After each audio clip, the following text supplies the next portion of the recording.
Right now, this video is really the second one. The first one will deal with numerology based on name and birth date.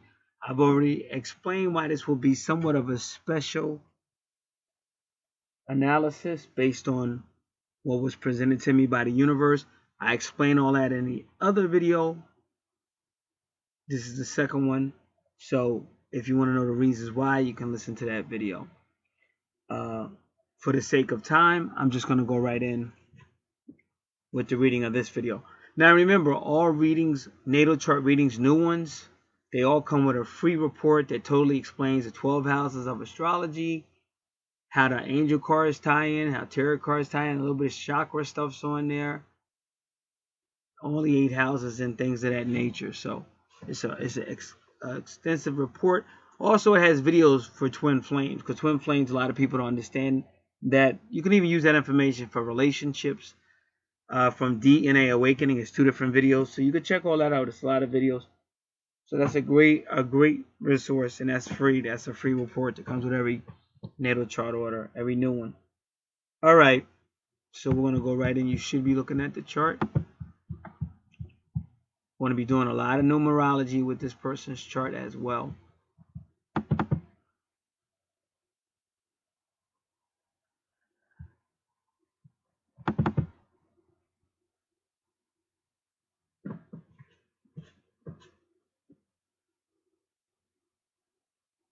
All right, now as you see,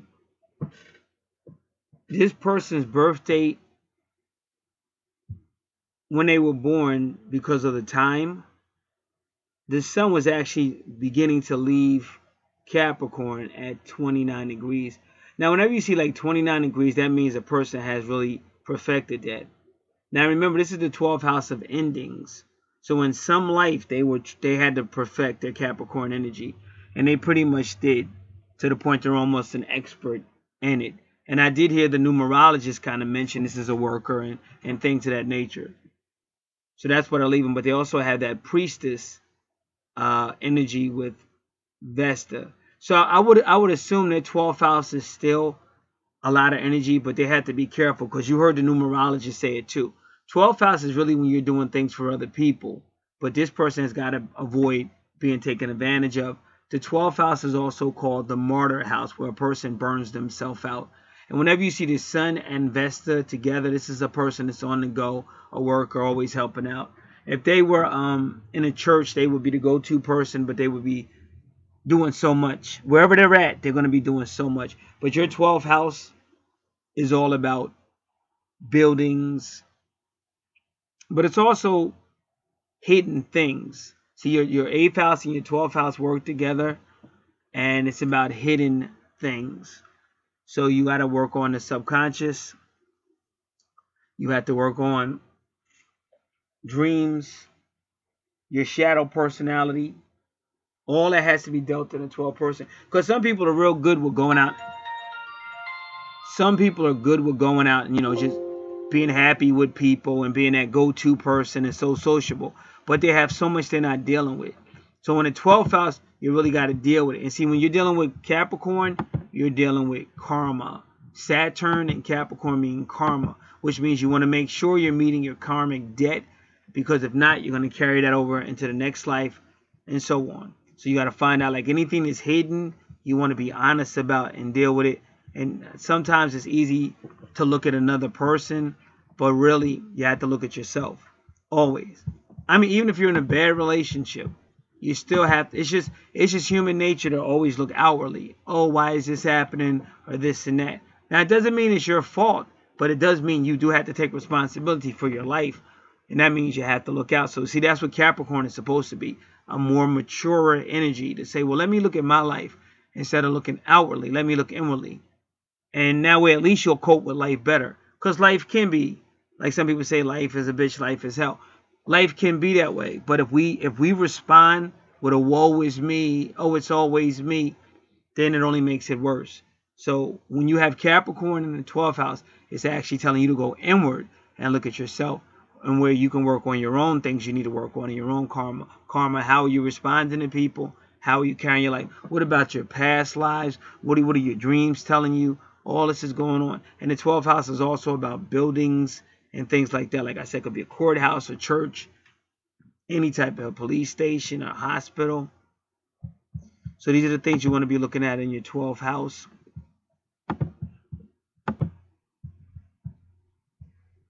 All right.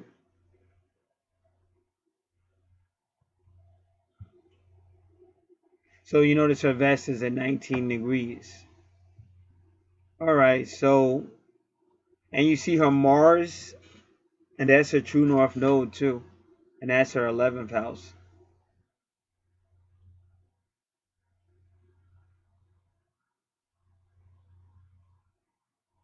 So like he was saying, this person is like, I think he said mystical, but you could tell this person's highly psychic.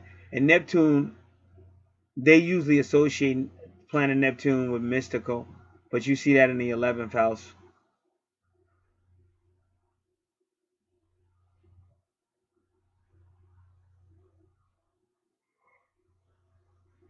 But even the Mars is at 29 degrees, so we won't go there yet. We won't go to the 11th house yet.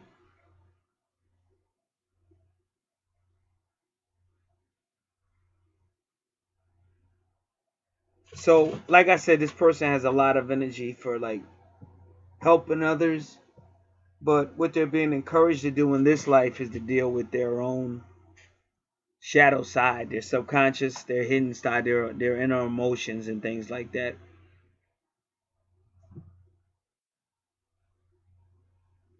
Because it's not wise to help other people and allegedly help them solve their problems, but then we got all these problems going on ourselves. So that's really what this is telling them to do.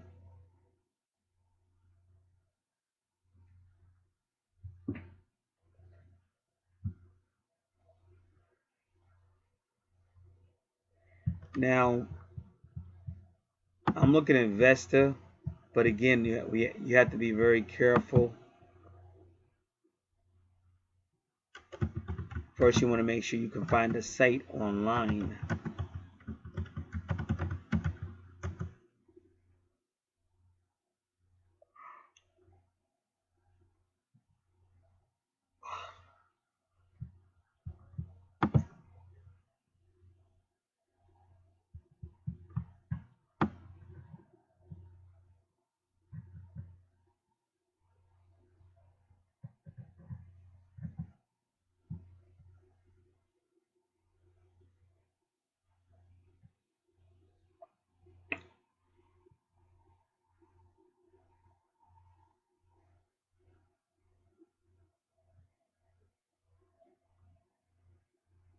Okay, but I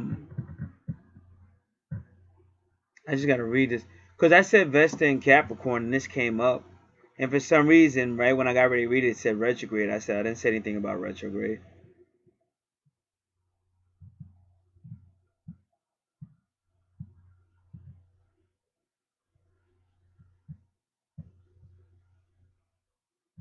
I don't even know where she came. I don't know why she just came out of nowhere and said retrograde. Give me a second. I gotta look this over.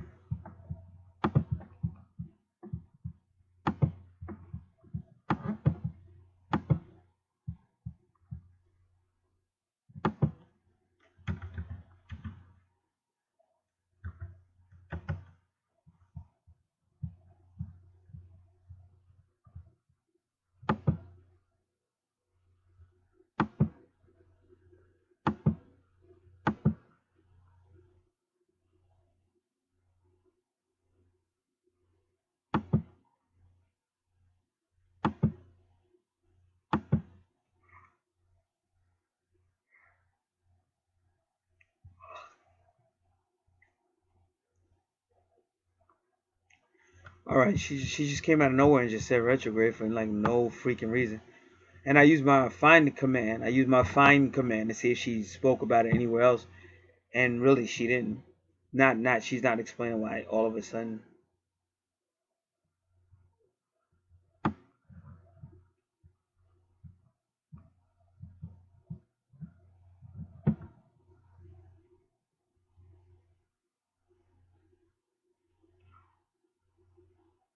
It's funny though, because she says something about the universe. Because I told you this was the universe talking, and she says the same thing. Now, where I'm at carolbarbeau.com. CarolBarbeau.com. Vesta in Capricorn. And for some reason, she just said retrograde before she got started, but she seems to be talking about Vesta direct. Your Vesta is directed, it's not a retrograde, so we don't want to study anything about retrograde and not a Vesta retrograde regarding your chart, because that's not what it is. So this seems to be what she's doing. She's doing it the correct way, direct. I just don't know why. I don't know why she started it talking about a retrograde. But anyway, Vesta in Capricorn is the goddess, high priestess, holding the laws of justice, truth, and balance within her hands. Healing here is often done through a powerful force of the laws of the universe. So we're dealing with the universe. Vesta in Capricorn knows that to show others the road, you have to align yourself not only with man's laws, but with higher power. And that's what I was trying to say. If you guys heard me say that, a lot of times you see things on natal charts, but people don't want to hear it. Like one female was definitely connected to the Gobi Desert, which means she's got some powerful friends that she's connected to. These are what you call the supernatural, the UFOs, the Gobi Deserts. They actually live in the deserts and all kind of patterns out there. But she didn't care about none of that. All she wanted to know was about what's this guy and all that. So you can't, they don't want to hear it. They don't want to hear it. So I mention it, but then I keep going. But on a chart like this, from the moment I entered it, I could tell this was something special. And he said that you heard the numerologist say the same thing. And now she just said it. Not just human laws, but we're dealing with spiritual laws too. Laws of the universe. And this is in the spiritual house. Your 12th house is ruled by the constellation Pisces. And Pisces is ruled by planet Neptune.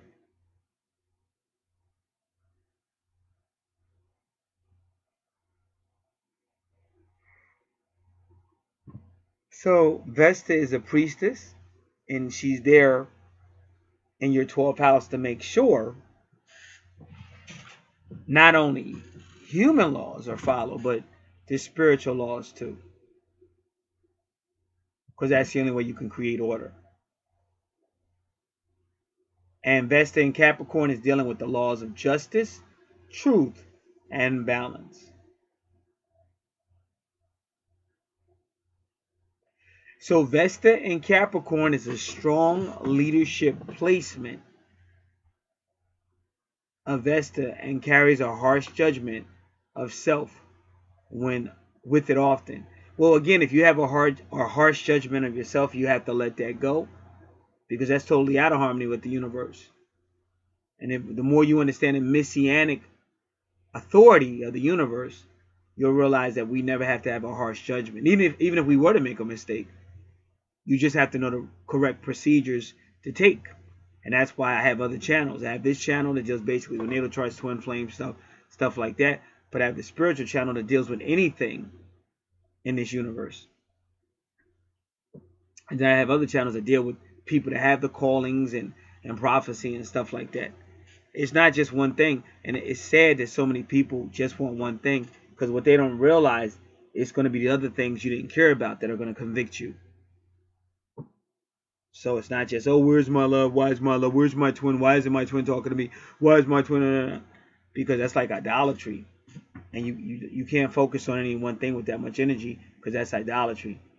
And that's not going to go too well for you. And any expert's going to tell you, the more obsessed you are with something, the further you're going to push it away from yourself. So that's her 12th house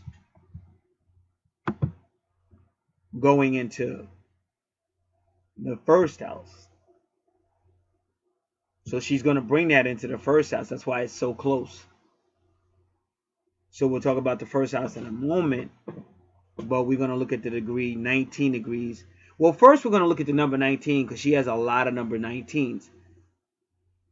So we're going to get to the spiritual significance of the number 19.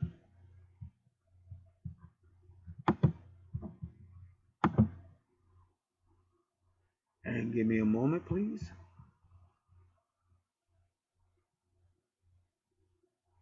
Welcome, Archangel Rebel.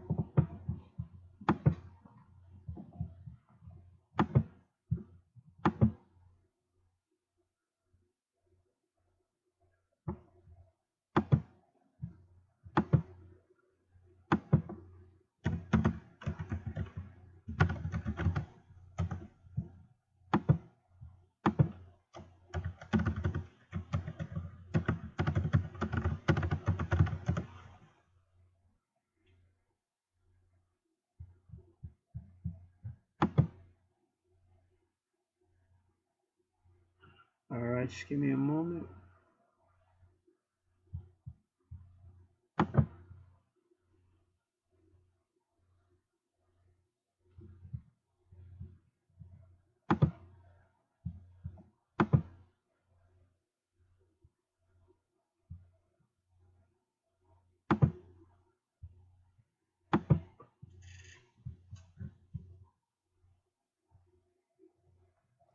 So again, Vesta in Capricorn is the priestess that's trying to bring balance, but that balance is not just human balance, but it's also spiritual or universal balance.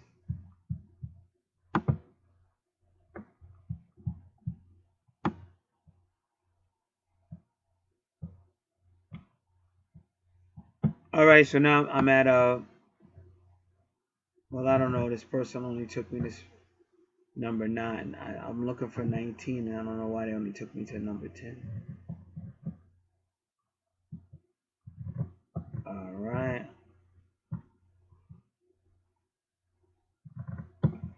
So we won't deal with that website for this.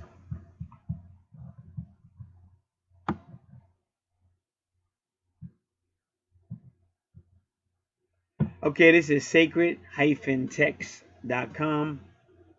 The number 19 is famous as being the number 19 is famous as being the number of years in the Metonic cycle, the cycle of the revolutions of the moon, after which she returns to have her changes on the same day of the solar year.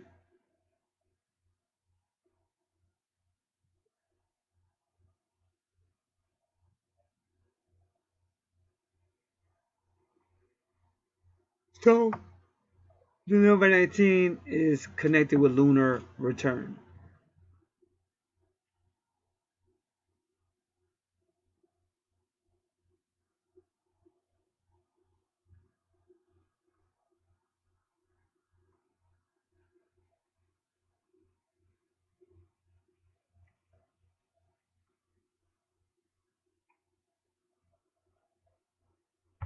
The number 19 facilitates births and menses.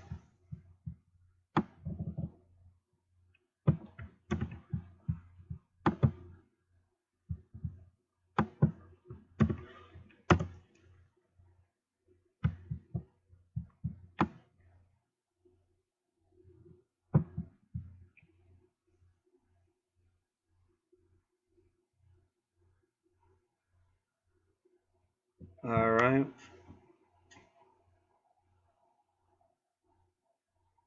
Somebody says, what made you look up menses? I'm at Merriam-Webster.com. But it's the menstrual flow. And that's biblical too. But see, whenever you deal with that's why the dragon is red in Revelation 12. If you notice in Revelation 12, the red dragon is standing before the woman who's about to give birth.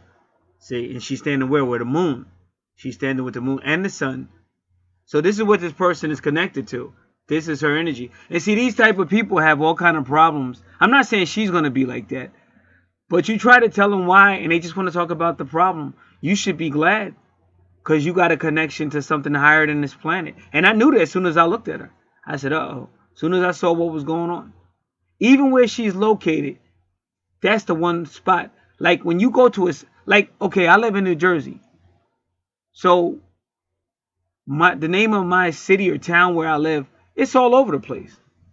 In Virginia, you name it, it's all over.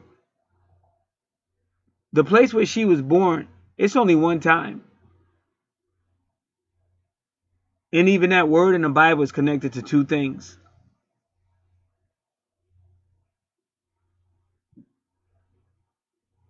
the angels, and the enemy of the angels. So where she was born, the name of the township, or I'm assuming that's a township or city where she was born, is connected to two things in the Bible: angels and the enemy of the angels. Now the first thing we learn is she's connected to a priest, a priestess in the house. A priestess with the authority of Capricorn, and still dealing with karma as well. Because even the number 17, like the Magi priest, the number 17 is connected to the Magi priest, and these are the individuals that found Jesus using astrological charts, astrological charts. That's how they found Jesus.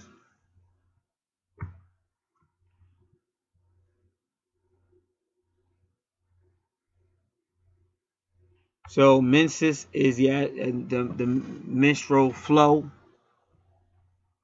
in birth. So that's why I said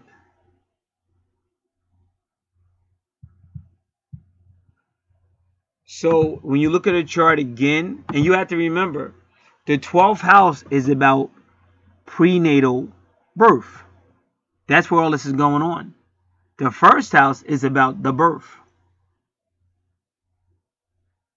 So she's got all this going on. Priestess, even saying it up, what she carries might be holy. What she carries might have a purpose for the planet. So when you feel like your life is going a certain way, it's because there's forces trying to stop you. But like I said, people don't want to hear that. Oh, I just want to hear about love. And it makes me laugh. Like, okay, love is beautiful. I got nothing. I'm not anti-love, but come on. Love isn't everything. For the most thing, love tends to break your heart. It's a whole lot of people to rush into, quote, love, unquote. And then they have horrible marriages and horrible relationships and horrible infidelity. So where the love becomes so great? I mean, it's like anything else. You're still going to have maturity, which is Capricorn, in order for anything to work in life. But a lot of people, that's all they want to hear. You see him out here on YouTube, hundreds of thousands of views. And how many times can you listen to the same subject matter? But that's called obsession.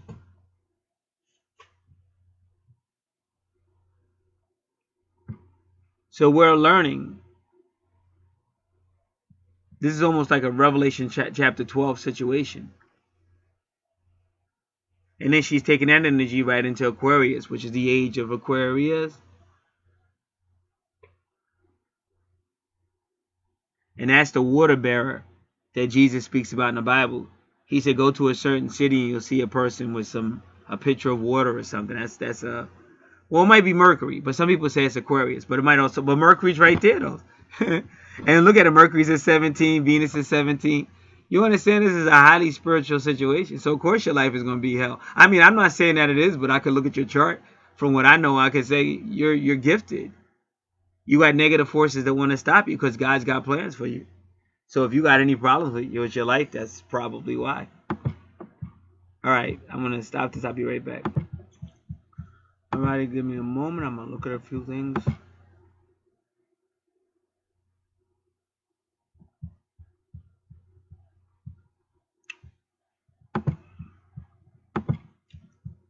Okay, we'll go on with number 19.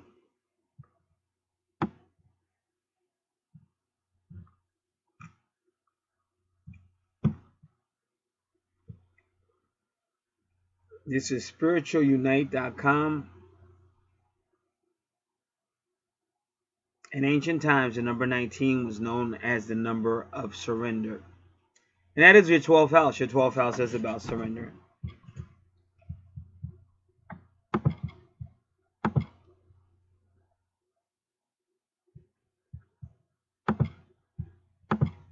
Give me a moment. All right.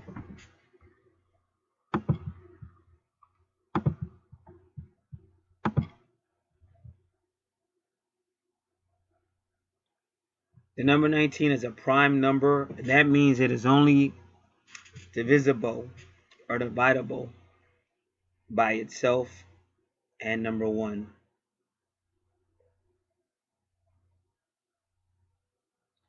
"19 is a virtuous number, and it brings good news for you. So don't be confused by all the people saying that it is a bad omen. Yeah, what you guys have to understand, That's how you know if a person's really righteous from God, because they're going to be getting attacked. Like, it doesn't matter what you believe it or don't believe it, but the fact is, you're on a dark planet. And anybody that doesn't know that, there's something wrong with you.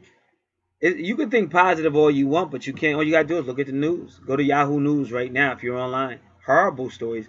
Things that people are doing to their own kids, their own family, their own bloodline. So it is a horrible thing. So if you come here to represent a difference, you're going to have problems.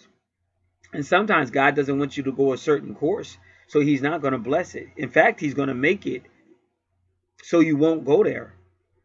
And that's why you have to deal with people to know this stuff. It's just that we're at a time of waking up. Some people say, well, I'll go where I want to. I'll go what makes me feel good. But if that person doesn't know the stuff that I know, you're going to have problems because you're going somewhere. It's like going to a doctor that can't really help you. He might make you feel good. He might give you a lollipop when you walk in the office. You might feel, oh, he might be a great comedian, but he's not going to be able to address your needs. So with a natal chart like this one, you could already say from the door, this is something special. And everywhere I'm going, all these different websites I'm at, I'm telling you where I'm at. This is what they're saying. So this is a special person here for a special reason on this planet. And we're going to learn more about them. And that's really what you should focus on. Not that the other stuff isn't important, but you should focus on why you're really here.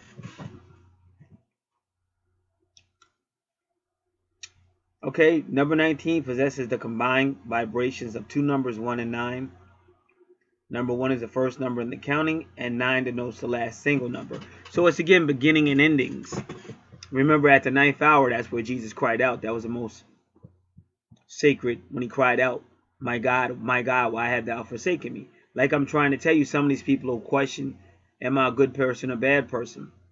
But what I'm going to try to tell this person, you never have to overcompensate. Because this type of person thinks they have to. You are dealing with karma. I'm gonna tell you, you're dealing with karma. If you do bad, it's gonna come back on you. So you just gotta be mindful of that. You're dealing with karma. If you do bad, it will come back on you. But that does not mean you have to overcompensate. What it does mean, like, you have to understand the universal spiritual laws, which is not that difficult. Like I said, I try to teach everybody walk in the spirit. And that may be in this description box. No, it's probably taken out of this one. I used to put it there. But on my other channels, it's in every description box is usually how to walk in the spirit. It's not difficult. None of this stuff is difficult. But the negative energy will make you think it's difficult. And that's why people don't want to do it. And you've been dumbed down. I know some people that are afraid to say sacred names. They won't say like the sacred name of God and stuff like that because they're dumbed down by this negative energy, because that's what it is. And that's why all it talks about is dumbed down stuff. Dancing, having fun all the time, but no type of responsibility, no type of character, no type of commitment. And keep your religious viewpoints to yourself. But unfortunately, we're at a time where you're going to see a resurgence of your universal spiritual law. And why is God doing that now? Because you're getting ready for judgment. And I don't mean to bum anybody out, but you're getting ready for judgment. And either you're going to be on the side that God says they're safe, or you're going to be on the other side. And that's not going to go too good. So this is why this is being said. And this is why this person has that calling. Whether they're fully aware of it or not, it can be internally.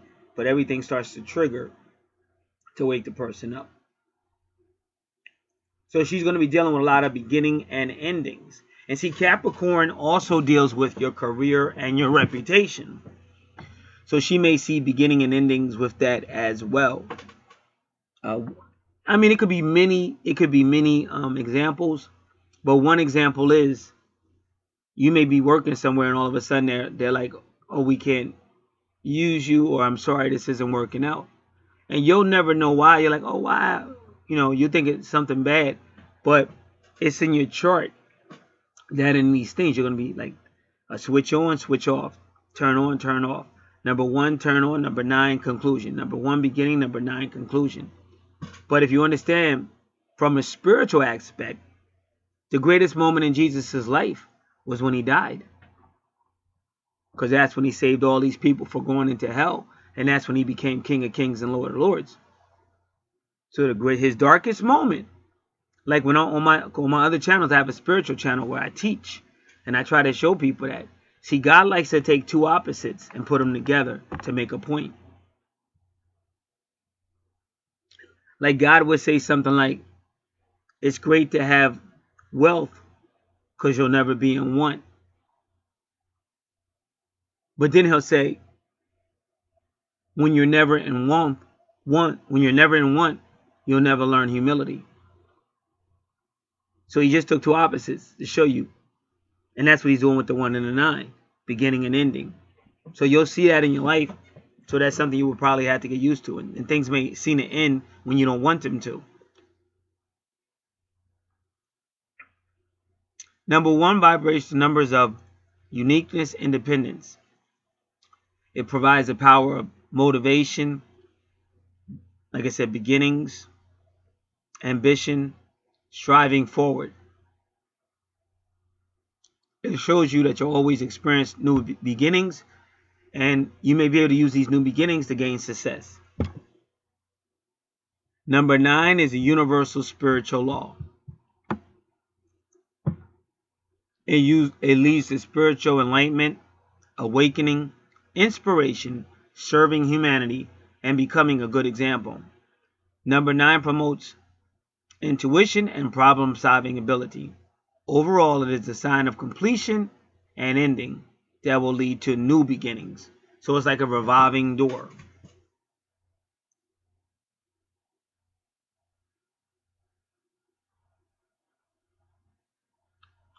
So 19 represents the completion of the task that will take you to the new beginnings.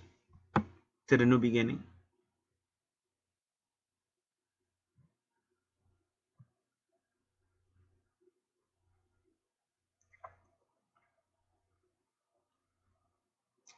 Number 19 reminds you of self-help. It means you should not wait for help from outside sources, but initiate your journey on your own, and it will lead you to the advantages. Your positive attitude could not be helpful for you only, but others as well. So they say when you keep a positive attitude, you're not only just helping yourself, but others as well.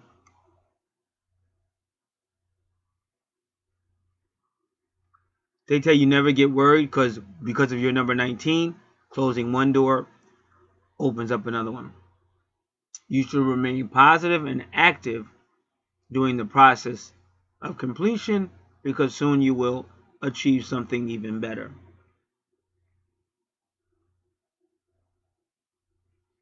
So helping others will be part of your life purpose and your soul mission. But again, helping people don't mean they just run over you. And helping people don't mean they just take you. Because he mentioned number 6. I heard a numerologist mention number 6, and you had that on your chart as well.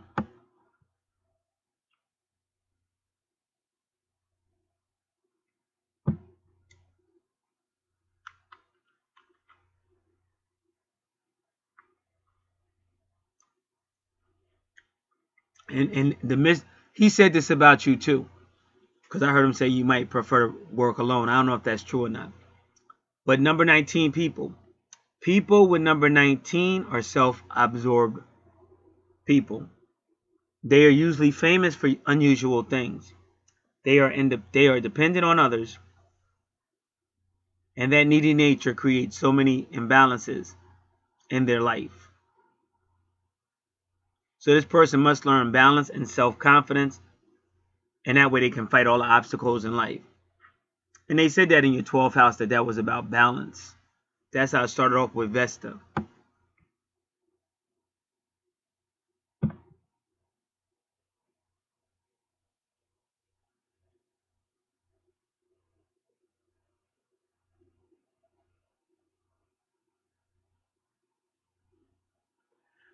Number 19 is the sign of completion plus ending. It means that you are prepared for your previous task for the new ones to come. And you kind of see that in your 12th house because you have the number 19. And then 29, the 29 degree, that's what it means. It means you become pretty perfect in this area. But now it's time to move on. And you have to remain obstacle for the coming time because you will gain success.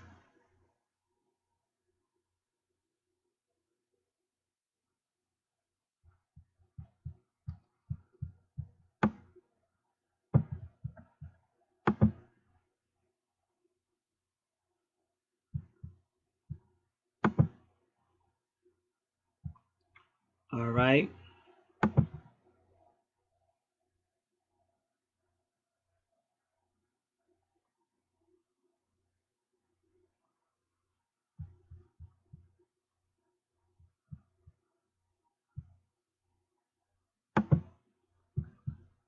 Now I'm at writingthebeast.com, number 19, because it goes to the Bible and shows you the number 19. Number 19 is the cosmic individuality, because 1 plus 9 equals 10, which goes back to 1, which is a new beginning.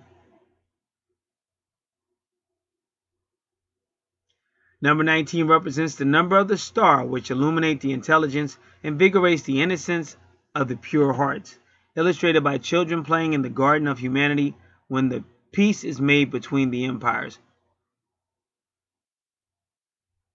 So we keep hearing about balance and harmony and justice with the number 19.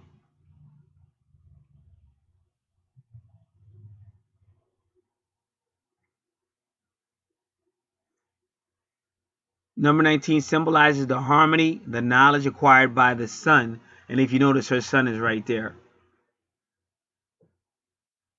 And which goes apart with the moon, according.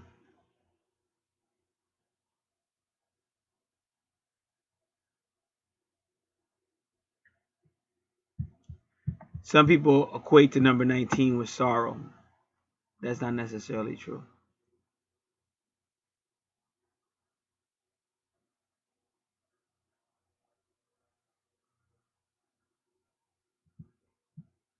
Then they start showing you in other places where 19 is in the Bible.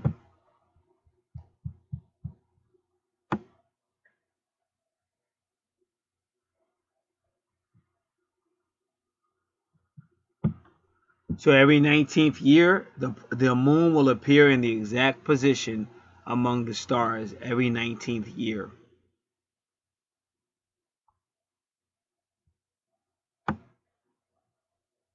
And number 19 is the number of the sun card. See, you're even connected to the tarot because your sun is right there with your 19-degree Vesta, and she is the priestess, and one person just called to the high priestess, but you got Vesta right next to your sun, and they're connecting it to your moon. I just haven't looked at your moon yet because the high priestess on the tarot card is connected to the moon, but you got a Vesta priestess connected to the sun.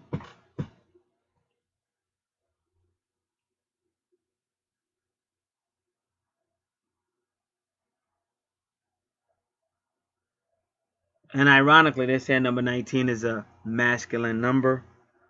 But I would tell you to hold off on that because even when Tanetta Muhammad, she was linked to number 19, and she's a man. Now they say in Islam, number 19 has numerological value of Wahid. Wahid is one of the names of God and means one.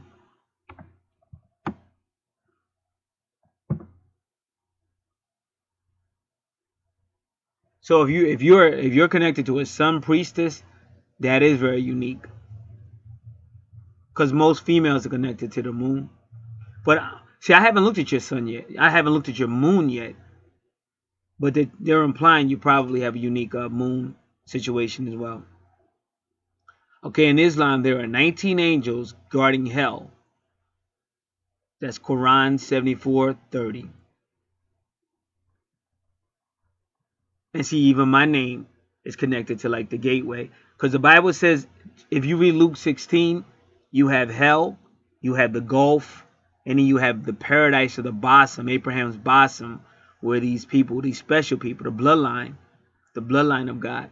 And I know a lot of people don't understand this stuff, but that's because you're using a Bible. You're using a whole doctrine that's based on like it's empire stuff. It's like when the empire takes over and they just give you a whole bunch of stuff to keep you subjected, but it's not based on truth. Now, for people like me who really study and learn and study history, we know what the truth is. We're not here on imperialism or all that other crappy stuff. Because as fast as one empire comes, it's going to be overthrown at some point, and then another empire is going to come. It's always been that way. And whatever the previous empire believed, the other can change it. So you might have grew up believing a whole lot of stuff that's based on imperialism, but once that empire is overthrown, you're going to have to learn that whole new stuff based on the other one. Number 19 is the atomic number of potassium. And that's that, because where you were born, like when you think of, like when I think of potassium, I think of potatoes, because I eat mashed potatoes for the potassium. But even that reminds you of flour. And flour is like the number 4 in the Bible, and the number 4 in the Bible is angels.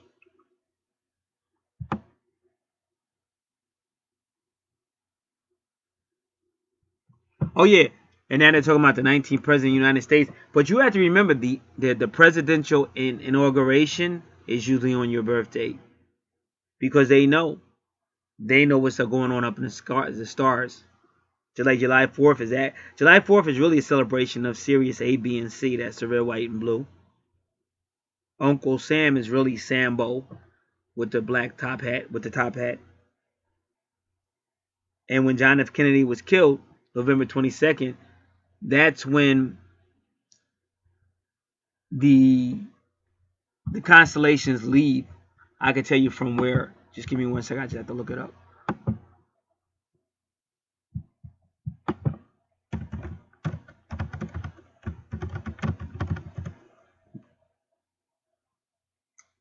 All right. So November 22nd, the constellation is leaving from Scorpio to Sagittarius. And Sagittarius is the healer. Like when Jesus got stabbed at the cross, he was stabbed by a centurion. But a Sagittarius is the healer, and that's a centaur. And also in John chapter 3, Jesus Christ said he would have to be lifted up like the serpent in Moses' day. But that serpent is the 13th constellation, which is Ophiuchus. See, we're only dealing with 12 constellations, but at some point we're going to deal with the 13th, because that's the healing.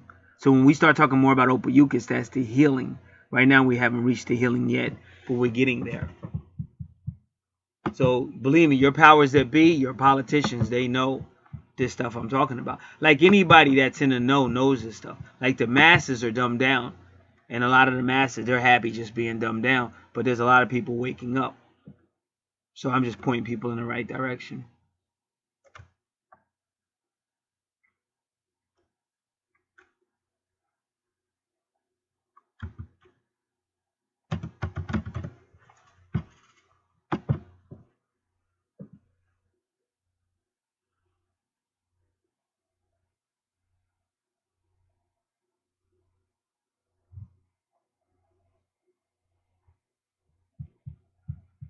So the 19th president of the United States was William Hayes. Again, Hayes sounds a lot like Hades or hell.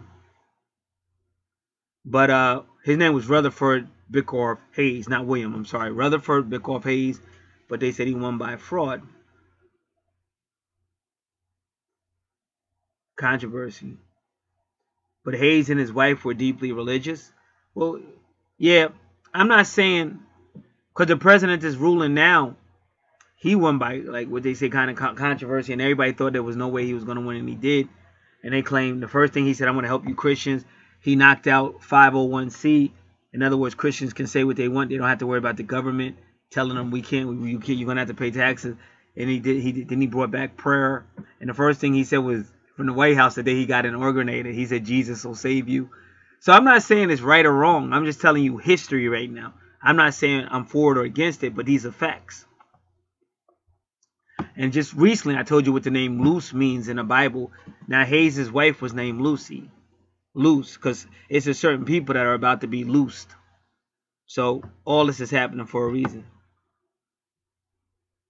19th state of the universe is Indiana. Are you serious? Are you serious? Because that's where Paul Bagley is in Indiana. That's another mystical goddess. See, you got to know the connection between India and the so-called New World that Columbus allegedly found, but he thought they were Indians because there's a connection between India and that land.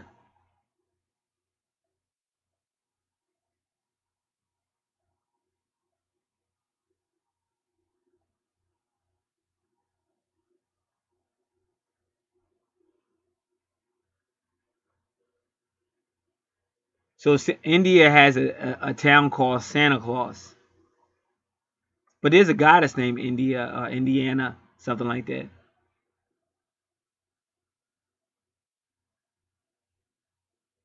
So Santa Claus, Indiana. Now, number 19 is associated with the Chinese goddess of mercy, Kuan Yin.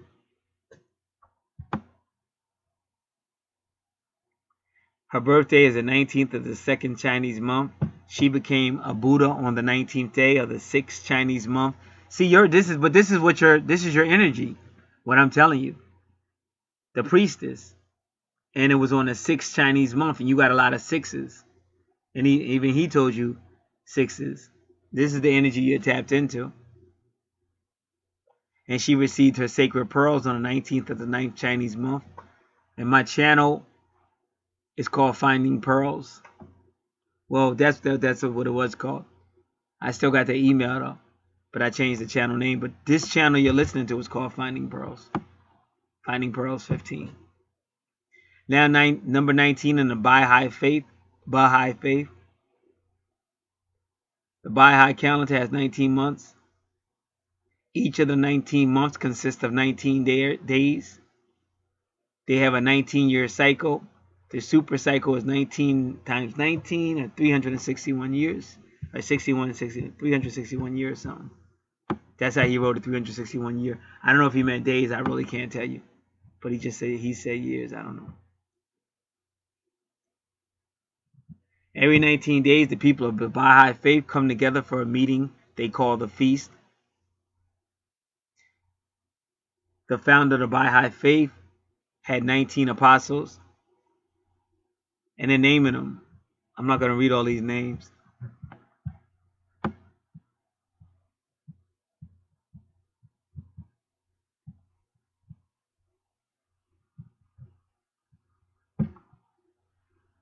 March 19th is the feast day of St. Joseph, husband of Mary. He is patron saint of carpenters, immigrants, fathers, workers on a peaceful, happy, workers in a peaceful, happy death. November 19th is International Men's Day.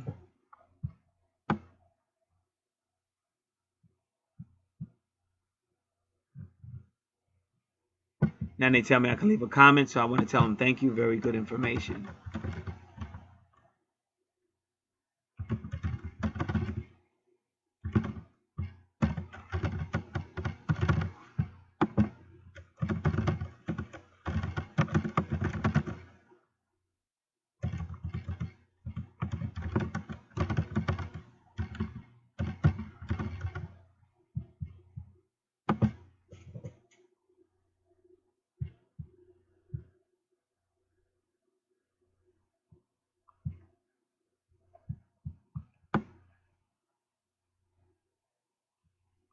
But unfortunately, they're blocking comments on that site.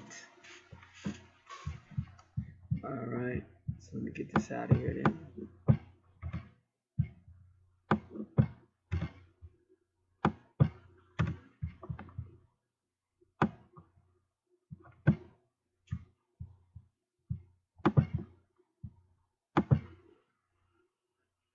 All right.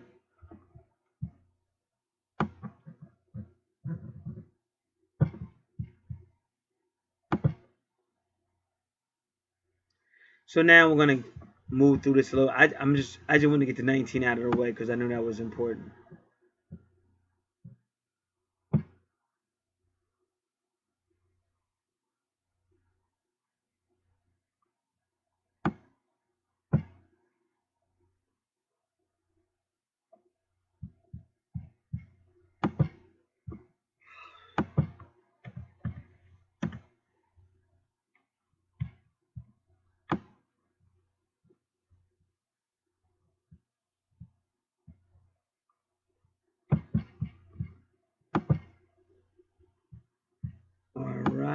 And this is Sacred Scribe Angel, Sacred Scribes Angel number.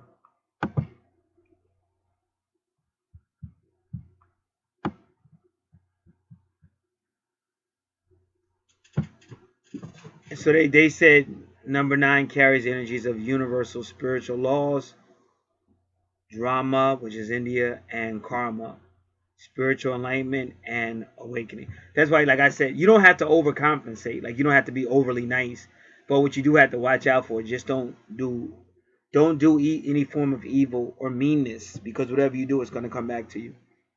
But you don't have to overcompensate, because you overcompensating, that is also breaking universal law, because that's not just.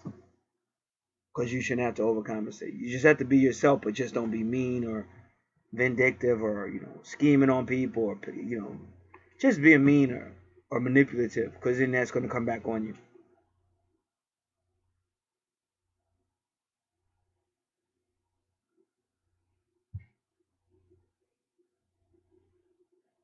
So once again, they say you have good problem solving skills,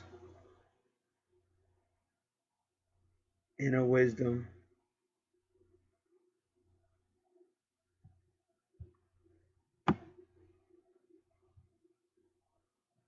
so when you see 19, because that's what your 12th house is saying, that's why your sun energy, sun in Capricorn is at 29 degrees. That means that's coming to an ending, which means you must have solved, you must have met that, whatever you were supposed to do in that house, you must have met possibly in a previous lifetime, or you'll meet it in this lifetime.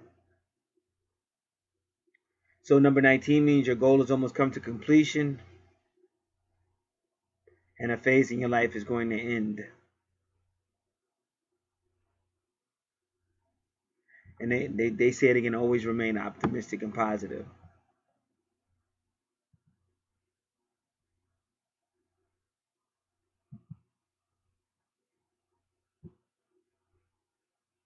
And they say if you have an urge to begin a new career, try to make sure that your career will help humanity somehow. Angel number 19 may be a message to begin a spiritually based practice and or profession, or a heart-based service. And again, it never doesn't mean you have to be a sucker, because universal law is give and receive. So you have to remember that, because the archangels taught me that. I used to give, I never ask back. And that's why when I met the archangels, that's the first thing they taught me.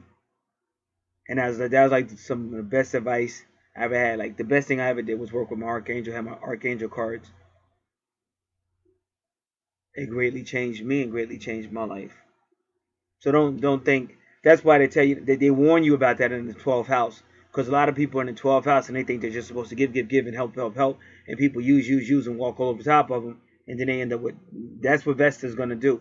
You're going to burn out, and then you're going to have a problem. And yeah, Vesta is isolation too. And the 12th house is about isolation. I don't know why I don't get that vibe off of you. I don't know why I just don't get that vibe off of you that you're somewhat of an isolationist. But all the readings are saying that you are. But so far I haven't gotten that vibe. Not once. So it is what it is. All right.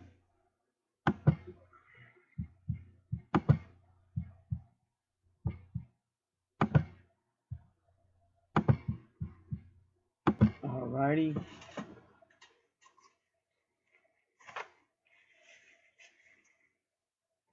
Now, we told you what the number 19 means, but now we're going to read 19-degree Capricorn. And remember, 19-degree Capricorn may not be the same meaning for another sign. So we'll see how it goes.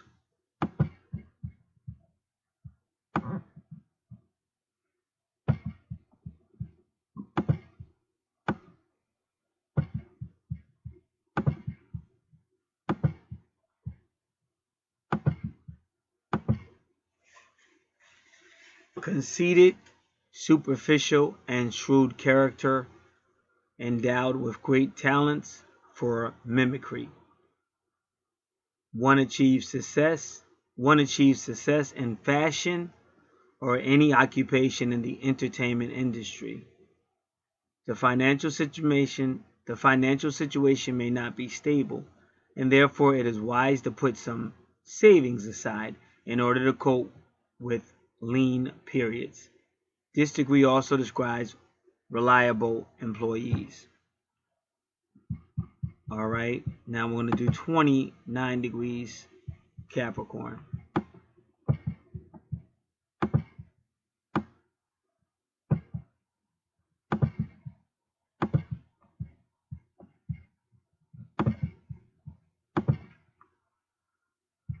Superficial, daring, and unpredictable character endowed with strong powers of seduction. One can be successful in animal taming and training, or in prestidigitation. Prestidigitation. That made me feel like I'm Italian. More often than not, wealth is acquired through a nice marriage. So that's 29 degrees Capricorn.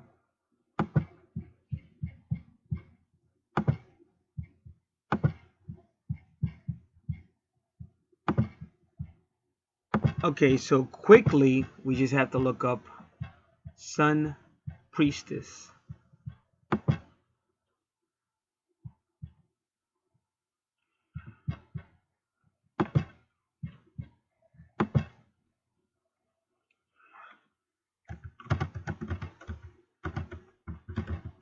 Oh, and just so you know, Vesta does deal with fire.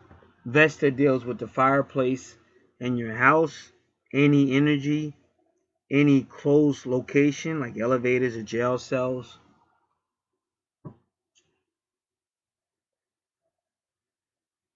lot of energy.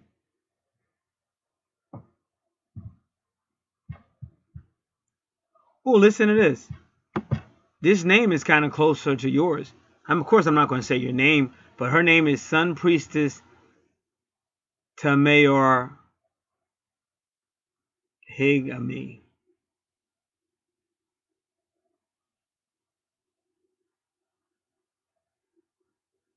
You spell her name Tamayorihime.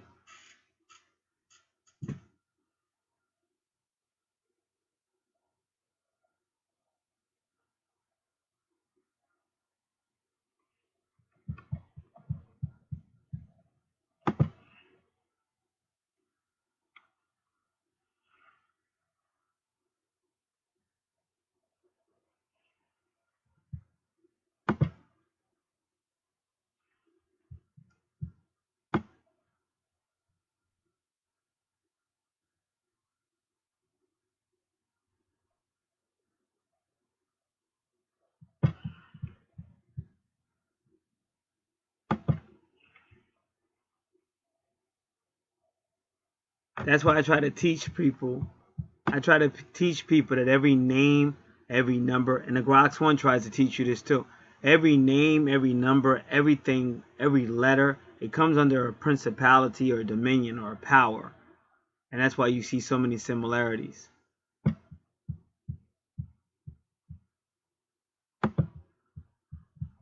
So you got some kind of connections, it seems like, to India or the ancient East. The ancient East.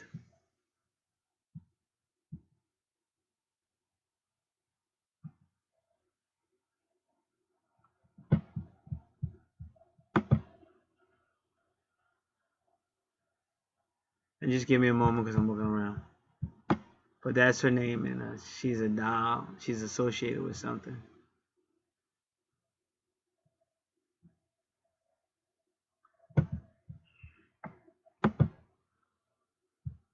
All right.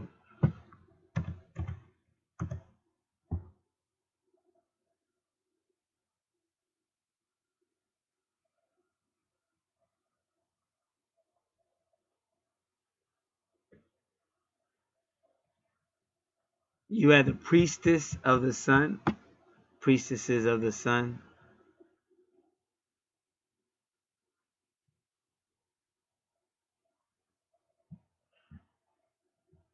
But like I said, you really don't see a female sun priest other than these And then there's more like children toys.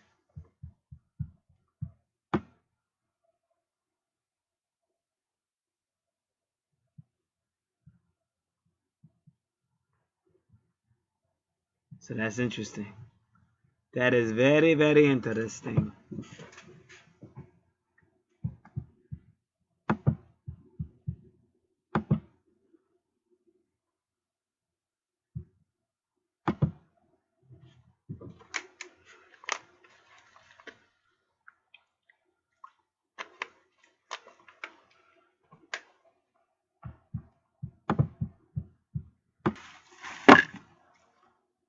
All right. Give me one moment. All right.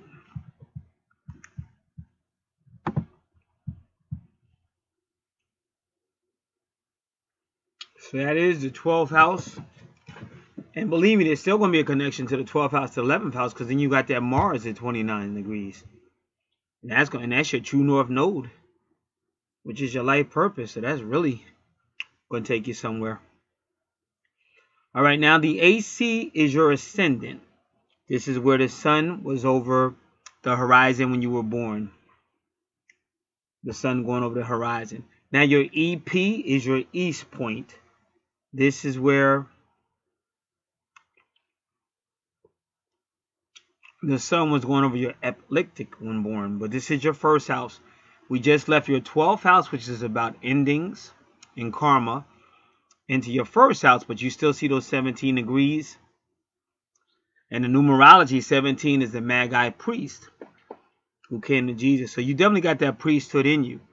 But what's shocking me is a female divine masculine. And that's very rare, because that's a lot of implications. But I just showed you, even online, nobody's really heard of the sun priest except for some type of God, doll that I think is connected to games, like gaming. But there was no, I'm not saying they don't exist, but there was really no sun priestess. So that's unique. Many implications there. So 17 degrees, you're still dealing with karma. In numerology, 17 is still going to be karma. But in degrees, we'll have to see. But you actually have 17, 18, and 19 degrees Aquarius. Now, Aquarius like this is the age of Aquarius. That's supposed to be a time of enlightenment. But an Aquarius likes to learn, but really likes to try to help the community. And in your second house is going to be connected to your first house because of Aquarius. Your 12th house is going to be connected to your 10th house because of Capricorn. These are the rulers. Aquarius is the ruler of the 11th house. Capricorn is the ruler of the 12th. Capricorn is the ruler of the 10th house. Aquarius is the ruler of the 11th house.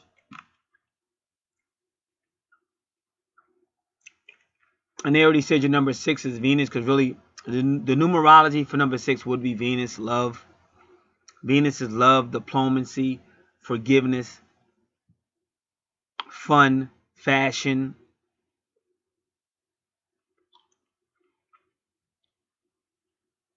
And when you see Aquarius, Aquarius just wants to know, like, move around, know people, and wants love.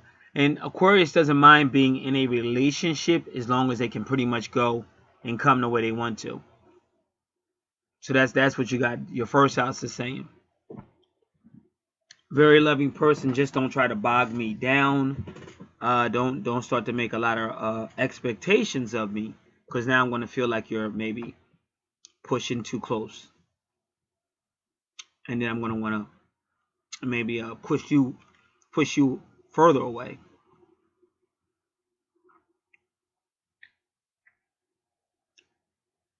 And whenever you see Palace, Palace helps you see patterns. But Palace retrograde would be social issues. So when I see Palace, I tend to say social issues either way. It's just my nature. But otherwise, if it's direct like yours, it helps you see patterns. But if it was retrograde, it would be like dealing with social issues.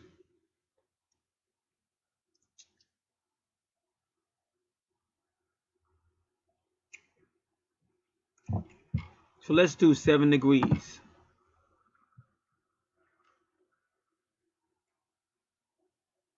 7 degrees Aquarius.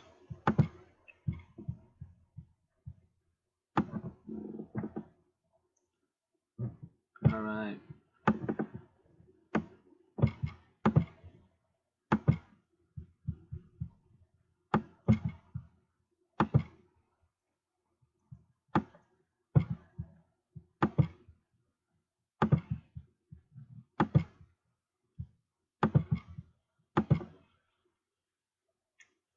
Independent, wise, and courageous character. One regards freedom as a priceless treasure and pays little attention to worldly goods. And that's what the numerologist said. This degree symbolizes the dilemma between freedom with all its uncertainties and security with its constraints. See, because Capricorn is more security-based and constraints. Unless the natal chart indicates otherwise, one resists the lure of money and power. Nevertheless, there is a danger of depredation of liberty caused by political reasons.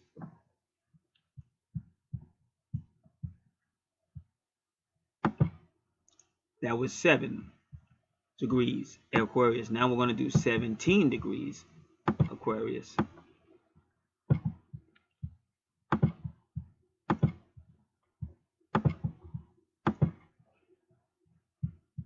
Withdrawn, envious, and selfish character with strong misanthropic tendencies. One can achieve success in all occupations requiring discretion and excellent investigation skills, such as the police or intelligence service.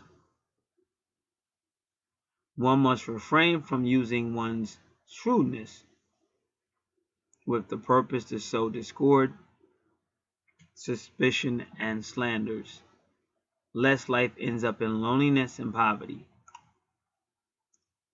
This degree may also indicate that as a result of a serious accident or a painful disappointment, one decides to live in seclusion. So they keep associating the word seclusion with this person. If one makes the efforts to open up to the world and learn the joys of sharing, life will immediately change for the better. And again, 17 is karmic.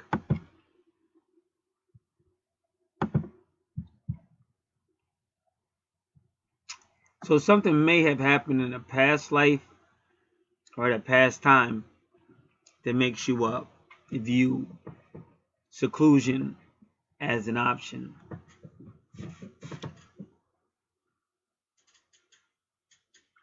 Or maybe going to happen in this life, who knows?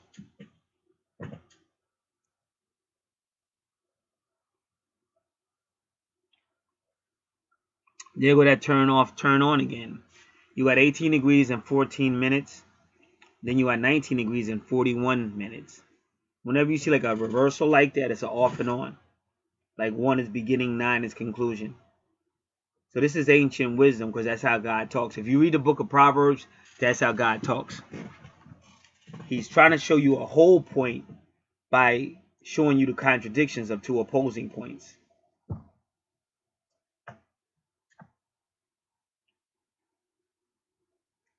"18 degrees Aquarius.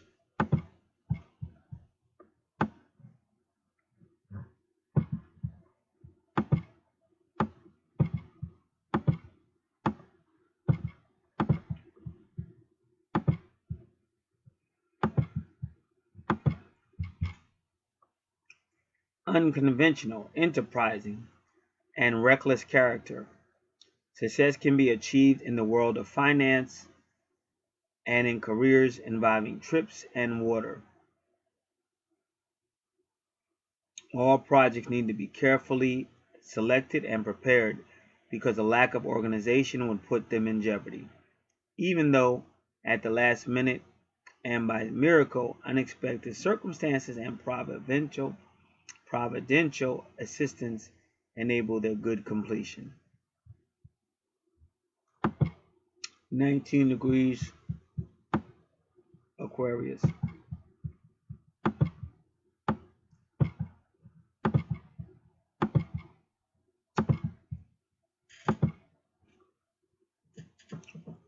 Hard-working, withdrawn, altruist character. After a few ordeals, one achieves a wealthy and independent position in religion or humanitarian work owing to one's merits and dedication to the public good. One readily leads assistance to people, and as a result, one receives providential assistance. See, that's the karma we're talking about. You give, you receive. This degree indicates longevity and professional changes rewarded by success and security.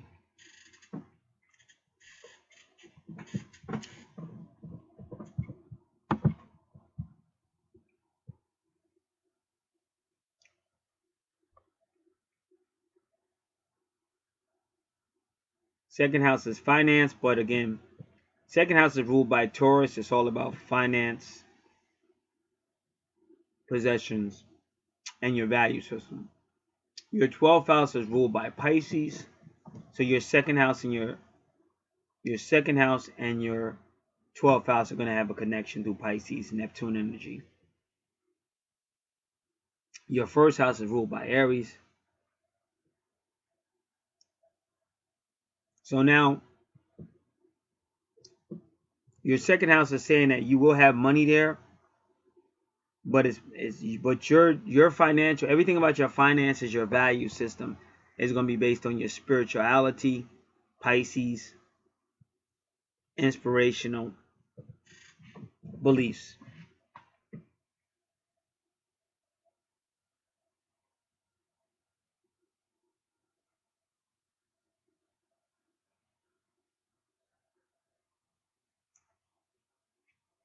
And it's nurturing for you because Kyrus is the nurturing asteroid.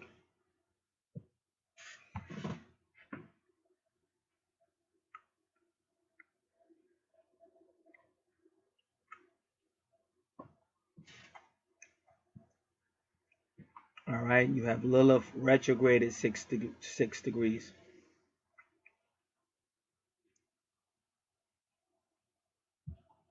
So we're going to look at Lilith and Pisces first, and then we're going to look at Lilith retrograde, because your Lilith is retrograde.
Just give me a moment, please.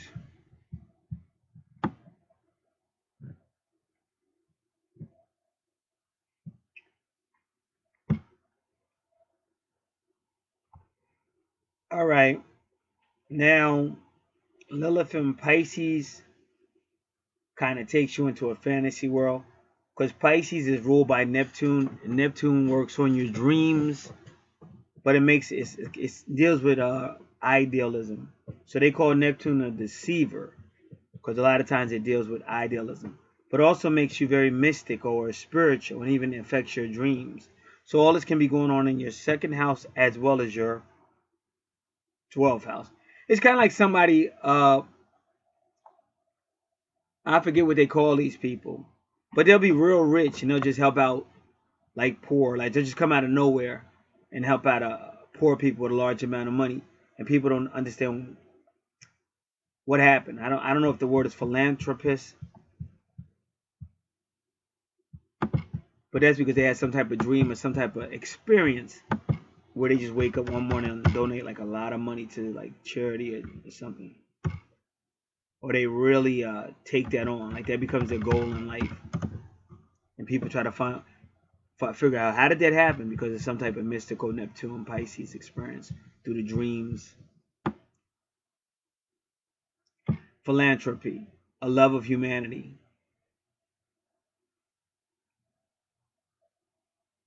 Private initiatives for the public good. So that's what you're saying in your second house. But now you just have to be careful,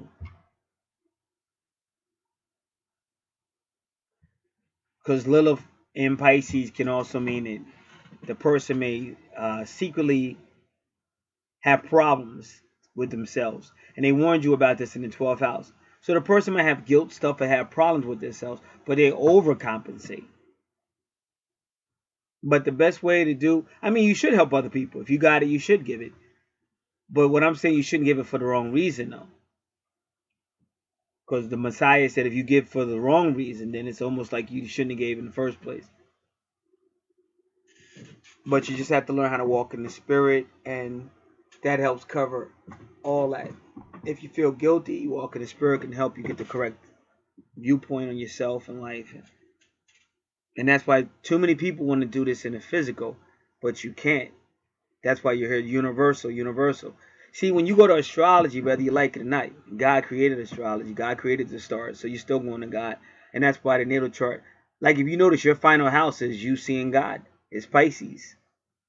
Your final house is ruled by Pisces. And even when you look at Jesus Christ, he represents the Pisces age. So you can't get away from God. You may think you can. But if you can't get away from him, you'd be better off learning God's spiritual laws, because they're for your benefit anyway. You're just mad because somebody taught you, like some devil, whatever, some devil rulership taught you, oh, that's crazy, oh, they're a bunch of hypocrites, and you fell for all that. Because it's easier to blame somebody else so you can do what you want. But when you're dealing with Capricornian energy, and when I say you, it could be anybody, but when you're dealing with Capricornian energy, it's telling you to be responsible, be a little bit more mature.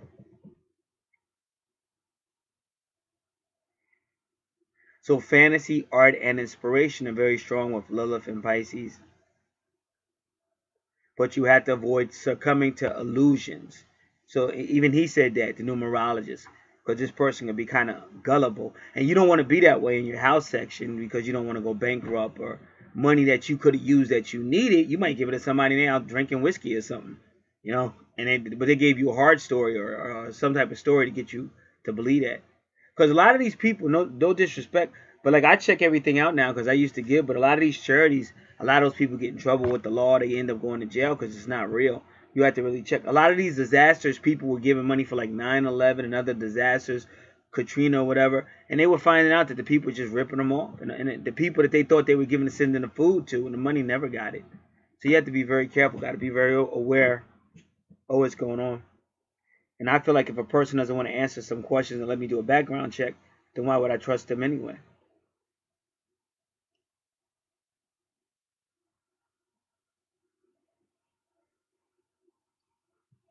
So, but that's Lilith and Pisces. But now you have to be careful because Lilith retrograde kind of holds things in. Like Lilith might get upset and never tell you about it. And then she'll just go out and do some crazy stuff. And it's not even what she thought it was. It's just she doesn't really necessarily talk to Lilith retrograde. She keeps it internally.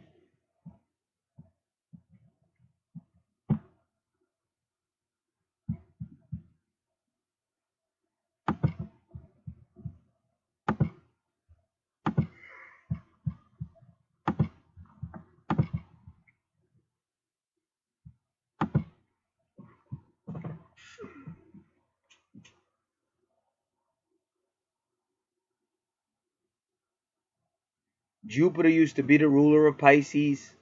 But even RFG Chosen One will tell you, whenever you see Jupiter in the second house This person will always have money. And I think we already said that somewhere else. We already read that for this chart. But whenever you see like a Jupiter, this is your money house and you have Jupiter in it. So this person would always have money. And somehow, like I said, karma is going to work in their behalf. If they give, they're going to get back. Or if they ever go into a period where they just feel really depressed, the universe will start blessing them some type of way. So again, we'll do the degrees. 6 degrees Pisces.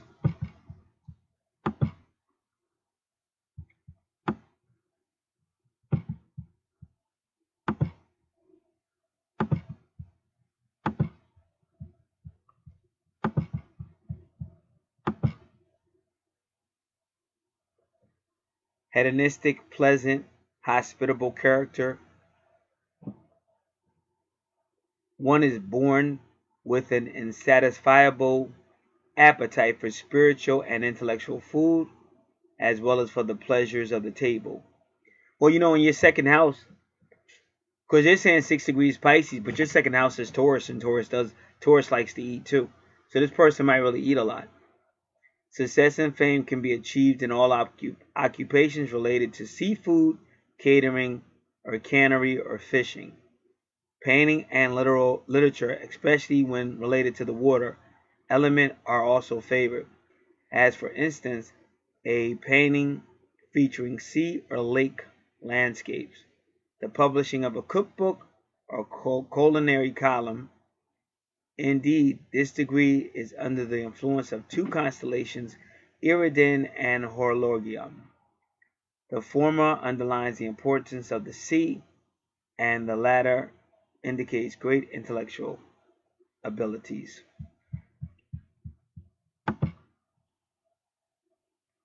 16 degrees Pisces.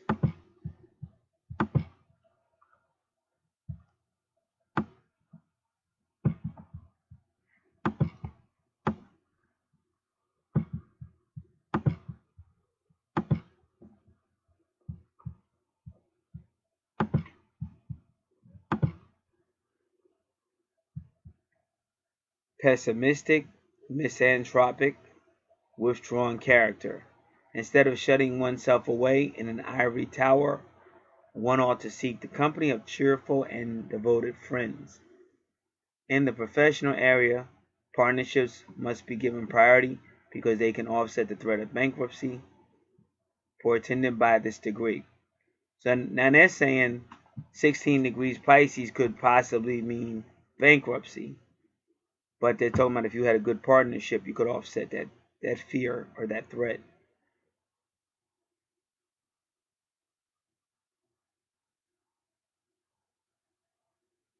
Dangers come from depressive tendencies and from water. So they're telling you don't get depressed.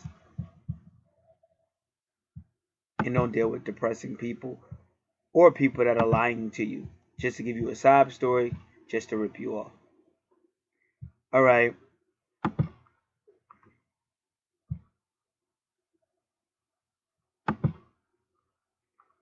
That was 16 degrees Pisces.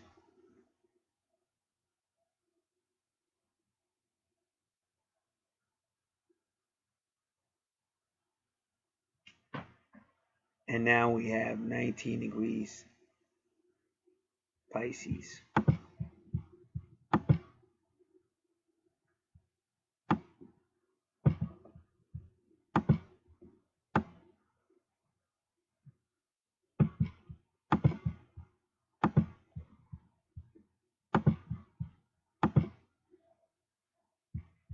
Indecisive, fickle, and confused character. One tends to pursue too many goals at the same time. And although not a single target is reached, one keeps on launching new undertakings. Oh man. This is like Michelangelo.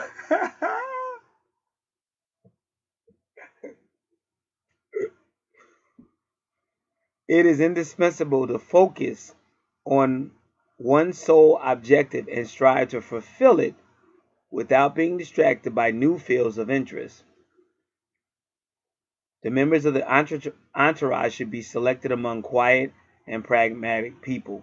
Now, why are they telling this person to seek people around you that are quiet and, mind their own business? Because if not, you're going to take on these people's problems, because this type of person wants to help everybody.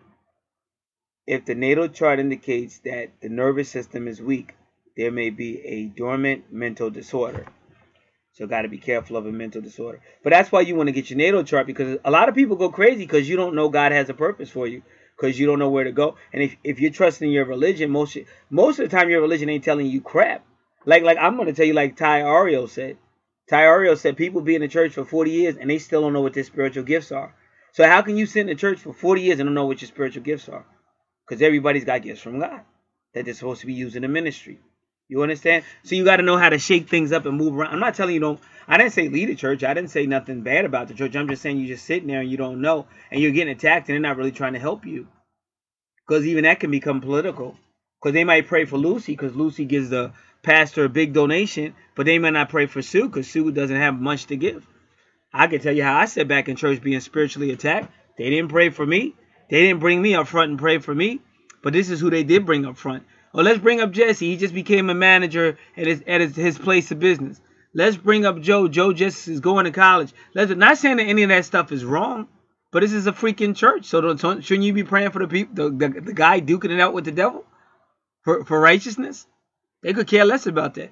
That's why I said if Jesus was in a lot of these churches, he'd get kicked out. Or they would try to put him on a cross again. So you got to know this. You got to find out what's really for you and who's really for you. And hopefully you stick to it.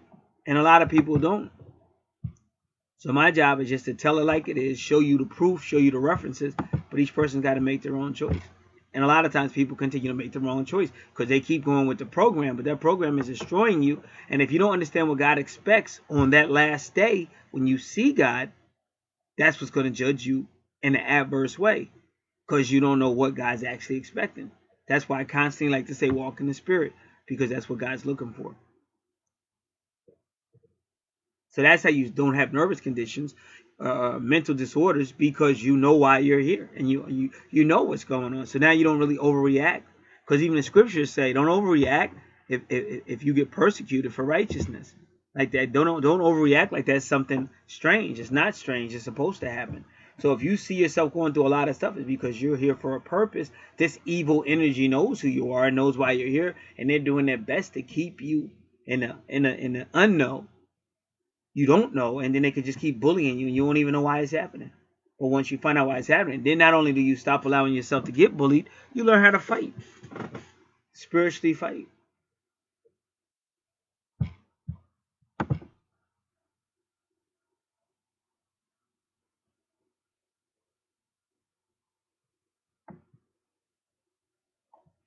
So now you got that. So that's your second house. Now look at that. Aries in the third house.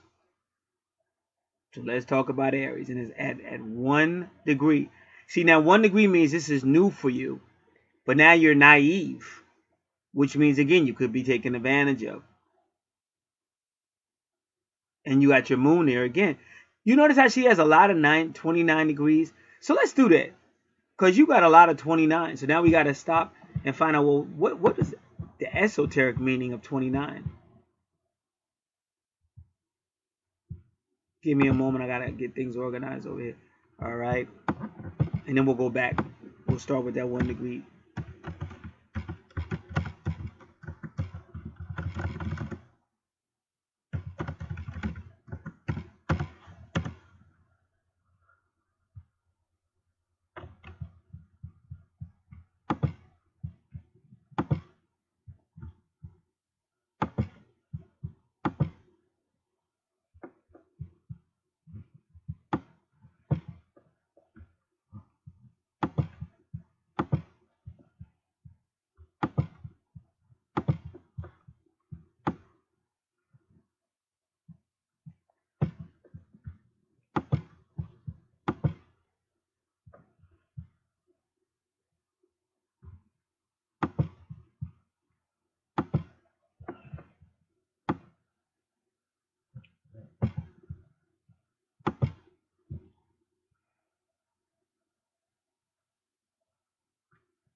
spiritual numbers.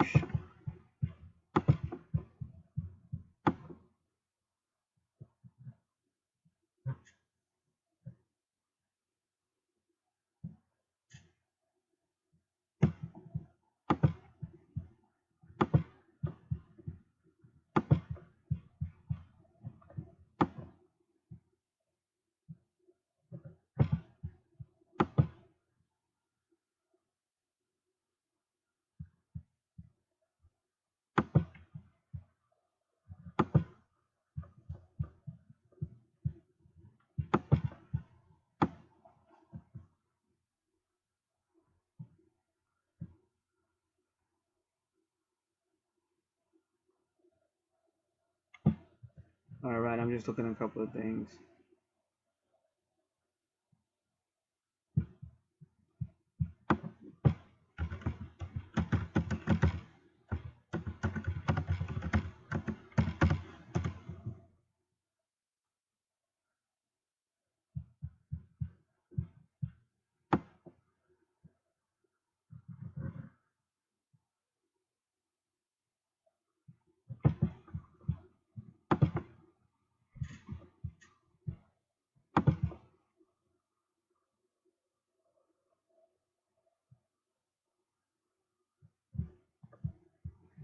Just give me a moment.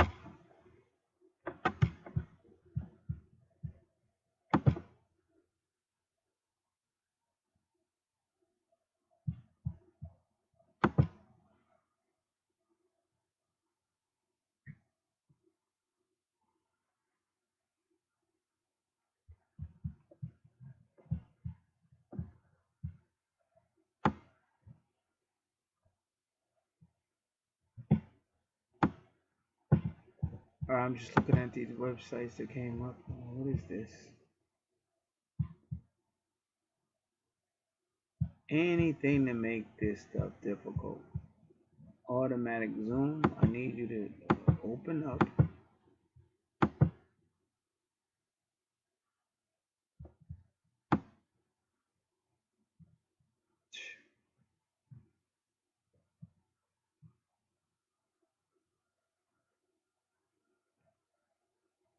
All right, this is BibleNumbers.files.worldpress.com. It's a PDF file. So I'm trying to look at what he's talking about, but I just see he says 29, holy life. But that's all he really says. 29, holy life. So we'll have to get more because this is really difficult to even understand. All right, this is Bible-study-lessons.com.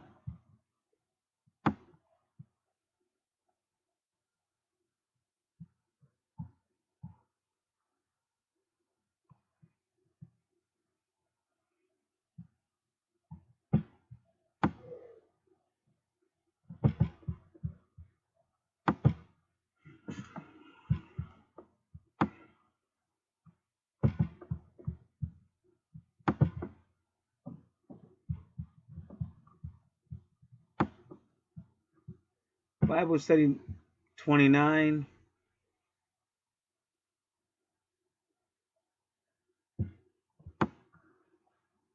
Well, it says departure, and then it says Hebrew word is kaptha, serpent eating his tail. So when a serpent eats his tail, it is an ending, but it's a new beginning, and that's why they use a serpent, because it can die or shed its skin and come back. It like represents death and rebirth. But I'm just not sure if that's the full.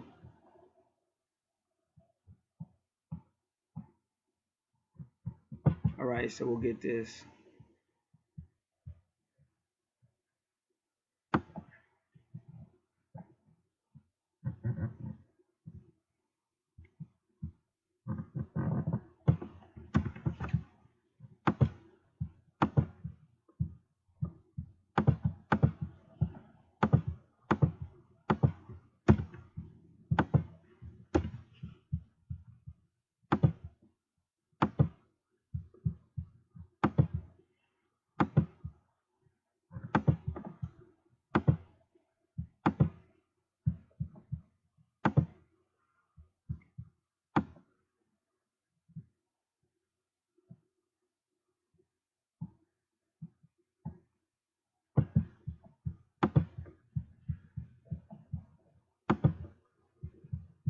Alright, now this is BibleStudyOrg.com.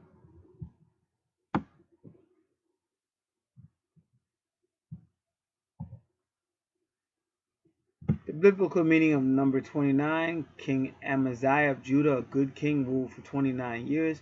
King Hezekiah, who also signed over the kingdom of Judah, who also reigned over the kingdom of Judah, ruled 29 years. Of the top 10 occurring names in Scripture, the name Jacob appears in 29 books. Nahor, the grandfather of Abraham, had his first son at the age of 29.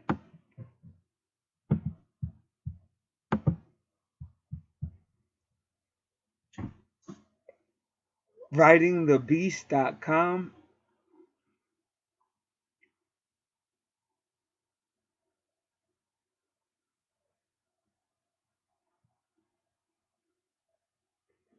Matter being opposed to the effort of unification of the individual is 29.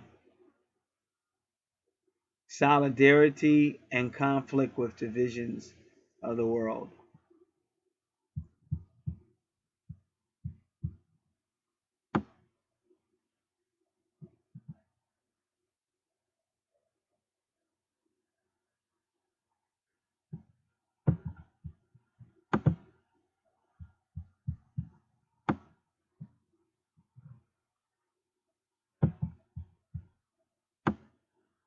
And this is AffinityNumber.com.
Okay, then the 29 people with 29 have a developed mind, and an acute intuition. They can succeed in any area. They can demonstrate their intelligence, open-mindedness, and tact in dealing with people. So from birth, those people have a serious outlook on life, and you see that at a Capricorn in the 12th house. And that's 29 degrees, and that's her sun sign, so that represents your birth. They're usually self-contained and focused on themselves. They are wise, and people feel this wisdom. They have a huge potential of energy and a gift to inspire people. And that's your inspirational house, your 12th house, where that Capricorn is.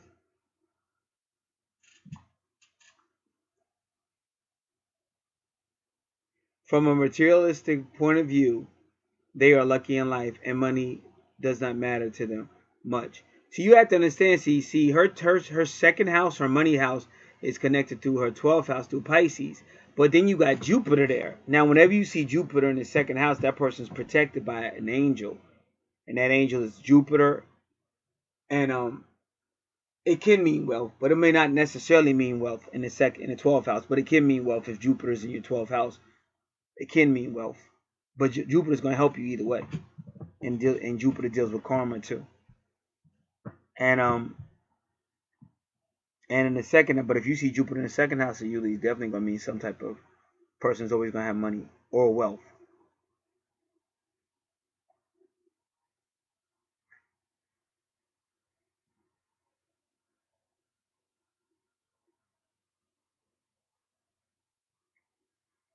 So people with number 29 have high moral principles,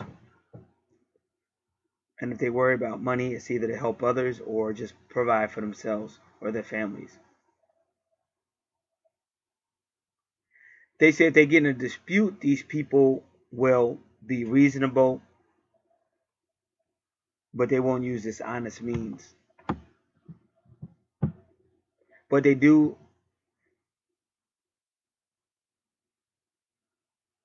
try to have a sense of tact, but they will speak boldly, regardless of the social status.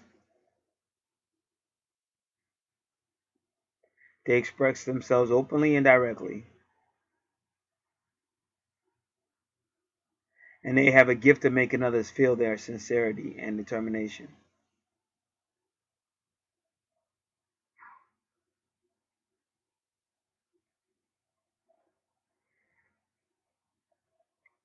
People with 29 are social people, but they're very picky in acquaintances.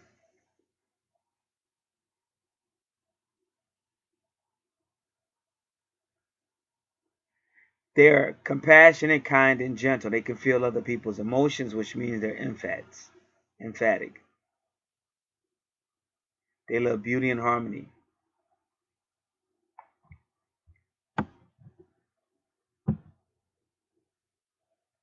So when they work for the good of other people, this brings them material and spiritual satisfactions.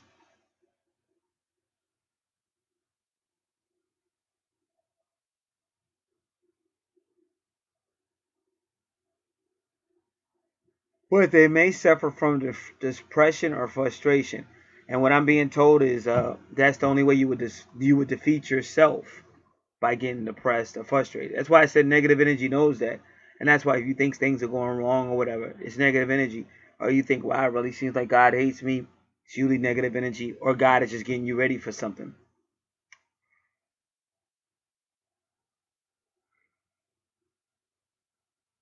So if you want victory over any situation, use peace of mind and will, honesty and loyalty to your own ideas.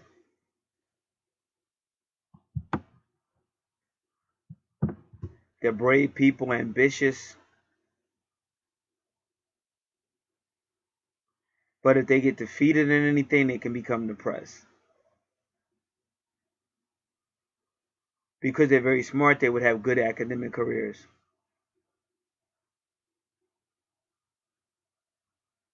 They have a great capacity of administration and organization. And yet, whenever you see Saturn and Capricorn, that could be a great capacity for administration and possibly organization. So this makes them lucky in life. Or what makes them lucky in life also is Jupiter or Pisces. Not Jupiter or Venus.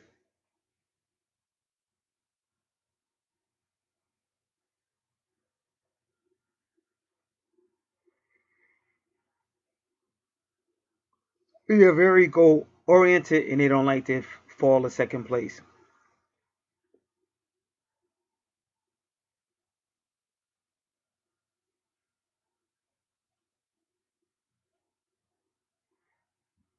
See, because they're 29, 2 and 9 is 11, which goes down to 2. A 2 is a very sensitive person or overly sensitive person. But they're saying this person can be somewhat dominant in relationships. And also because of these, what we're saying, Pisces energy, number 2 sensitivity. And that's what he said too, but he said it with the number 6. But you already seen Venus somewhere in there. So that's the number 6. So this person can be very dreamy. So they have to be careful with that.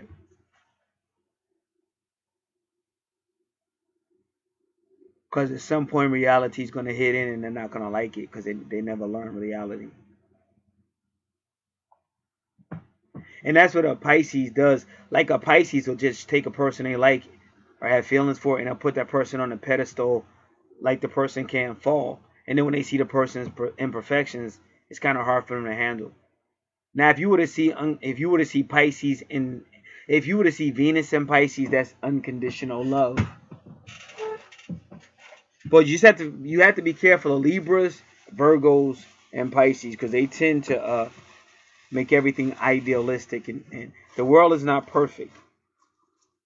And sometimes you'll think God hates you, but God is getting you ready, because God will break you out of all of that stuff. I know, like, I've been broke out of all of it. Because a lot of people here are, like I said, they were sent. A lot of people here are literally earth angels, but they're earth angels sent to this planet. And that's why it's so hard for them, because you have that energy. You have negative energy who knows who they are, and that negative energy is trying to best to drive these people crazy or kill them. But a lot of these people can keep getting back up because they're like angelic. But sometimes they do get defeated, and sometimes they join the bad guys, because they're like, if I can't beat them, join them. When in Rome, do as Rome do. And you're like, but you didn't come here for that. You came here to help the people, not go wicked, not become ungodly. These people are very sexy, but many suffer from a complex of number 2, and it causes them some difficulties in expressing their wishes. See, they didn't really tell you what the thing was. Number 2 is just overly sensitive, like overly sensitive. And when somebody is, it's a word. I forget the word, but women are usually that way. But inside, they don't feel they're beautiful and all that stuff. But it's going on inside of them. But I forget what that word is. Insecure. So overly sensitive or overly insecure. So this person may have desires, but they think it's shameful to tell it or say it, so they won't do it. But you should always communicate, and that's probably why they threw Mercury in your chart with Venus. So they want you to express yourself. And when I say they, I mean the people that put all this together. You could say creator, or I could say they, or principalities, dominions, whatever you want to say. But these are the people that put everything together.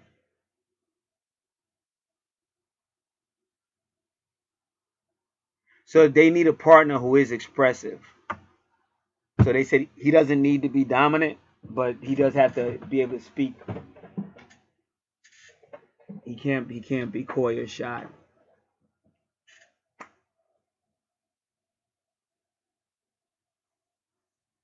But the funny thing about twin flames, your partner may be exactly what you don't want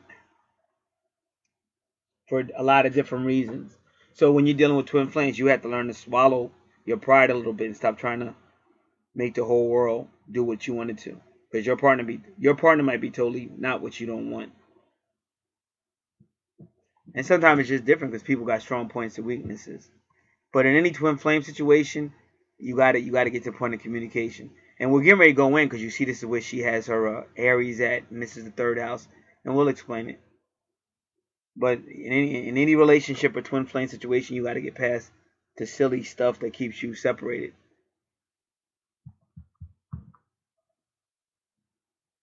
So they said this person's partner has to be the first to express a wish or to express. But like I'm saying, sometimes that's just not the case. Sometimes you have to violate your own protocol. So number 29 is built on contrast. That's what I've been trying to tell you, because you got a whole lot of on and off beginnings and endings. But I tried to tell you why that's ancient proverbs, ancient wisdom, ancient Eastern wisdom, ancient Eastern proverbs. These people are quite dominant and always respected for the strength of their character. At the same time, they have the softness of number 2, which forces them to seek support.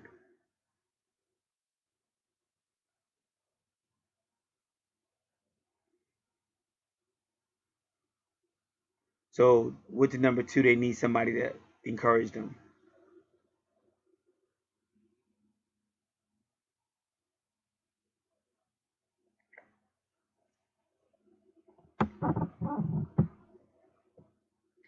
But those with 29 must fight their desire to dominate. They like to be popular.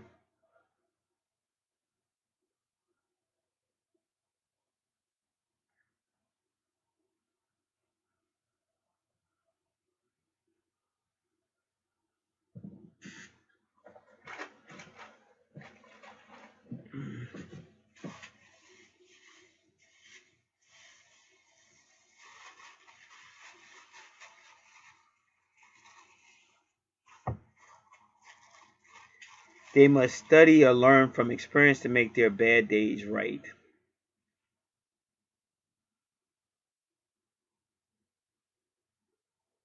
That is really not about finalities. It's just about new beginnings.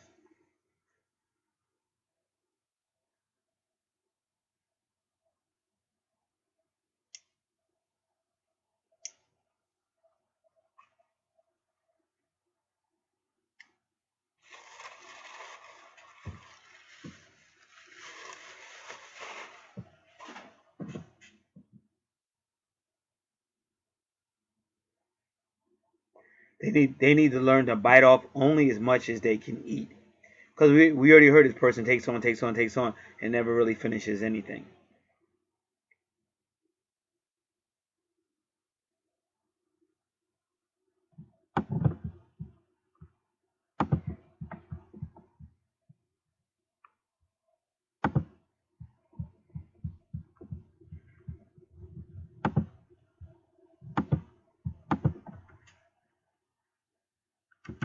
All right, give me a second.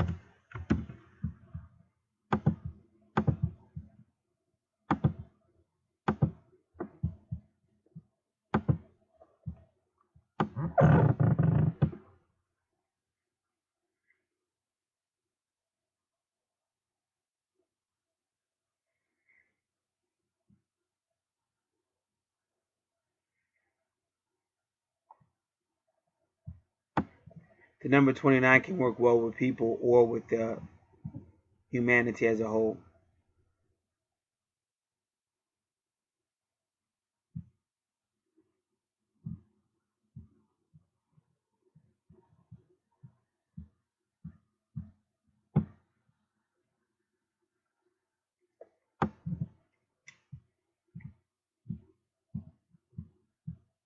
This person can either work with a team, a community, a group, or by themselves.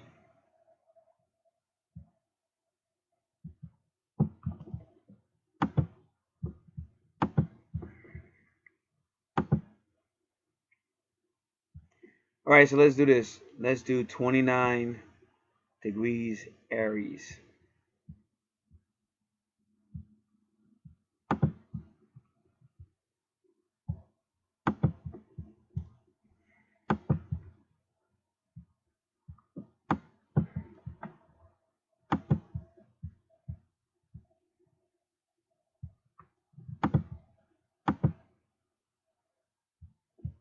Aggressive, tough, and passionate character, well equipped for facing life struggles.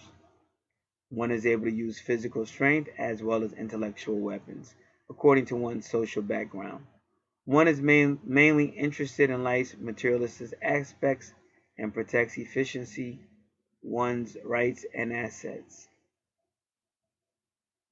Nevertheless, there is the potential danger of loss and or lawsuit related to inheritance matters. One must be careful not to let temptations, whether sex, gambling, or any other passion, prevail over one's major goals. Indeed, this degree is associated with Hercules, a man who can achieve amazing feats, but who also fell into the traps of seduction.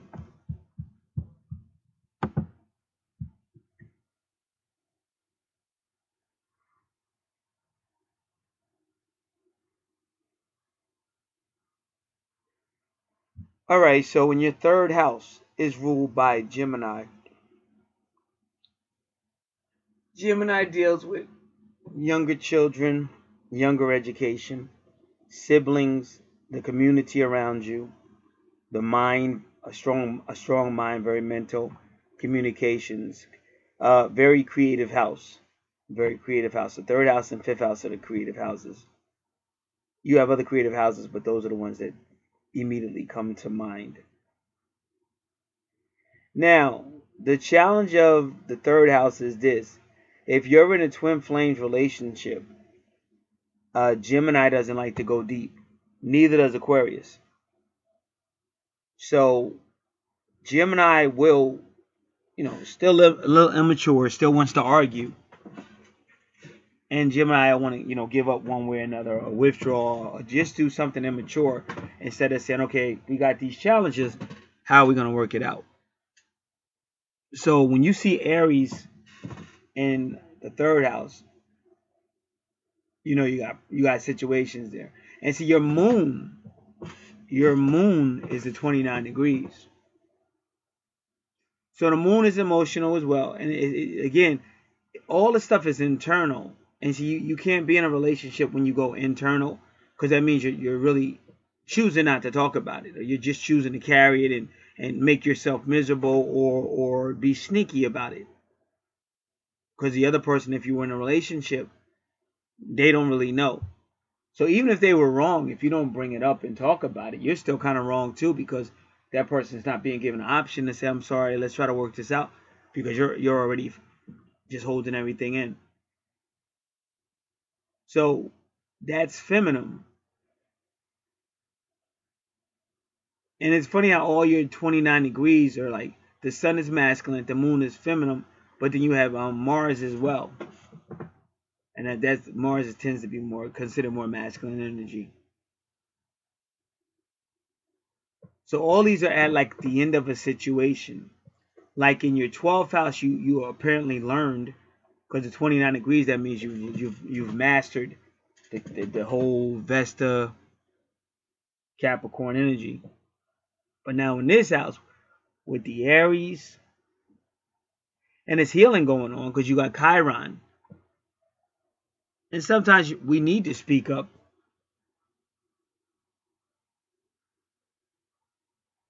But it just seems like in your third house, you would basically be holding on to a lot of emotions. And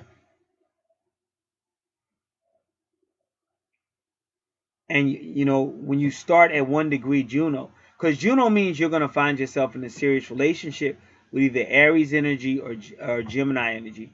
But because you're only at 1 degree, this is a new experience for you, and it's going to be somewhat you might be taken advantage of. So you have to be careful. And then it does look like you get some healing, because then you have Chiron, which is a healer.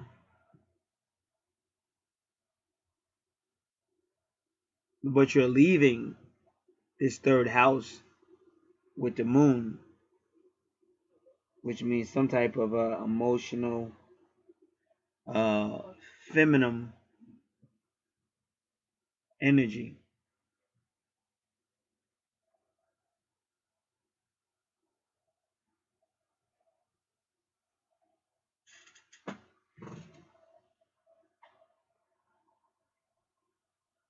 And then Taurus in the fourth house is basically,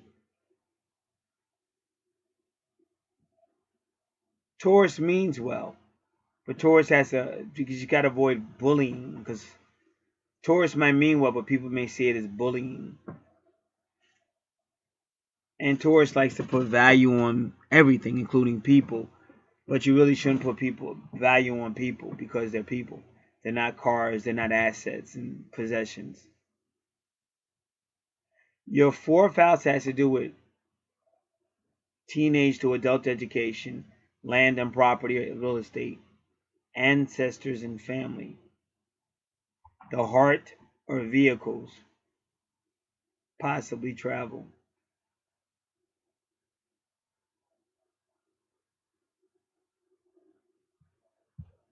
All right, we have good fortune in Taurus.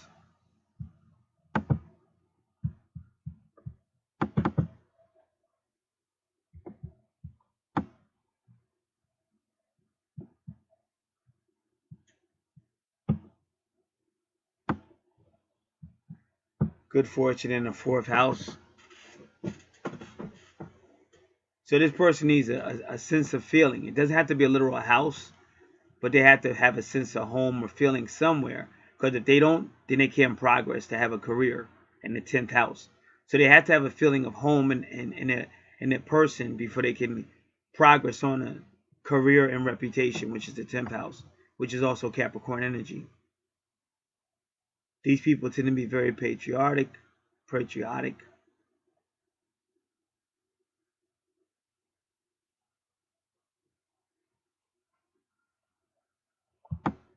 Now good fortune in Taurus.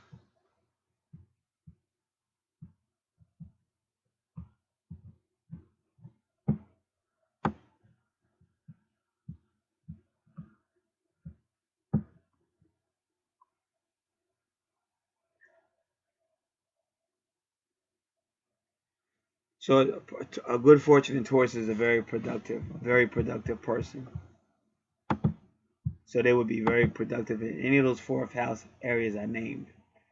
But now you want 6 degrees Taurus.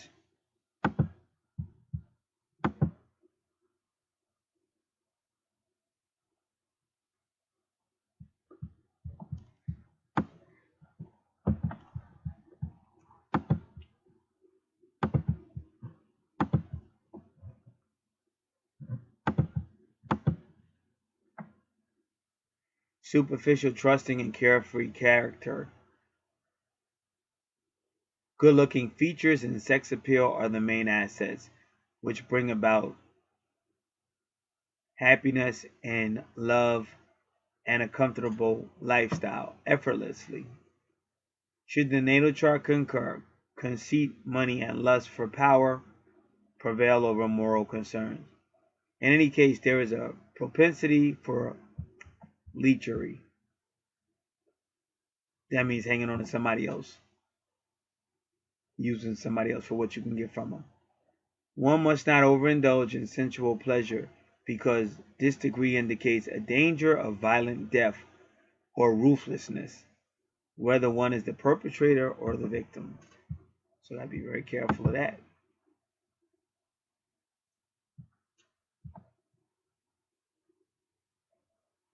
Fifth house is Leo. So again, this person, so this is fifth of the person likes to travel, likes to have fun.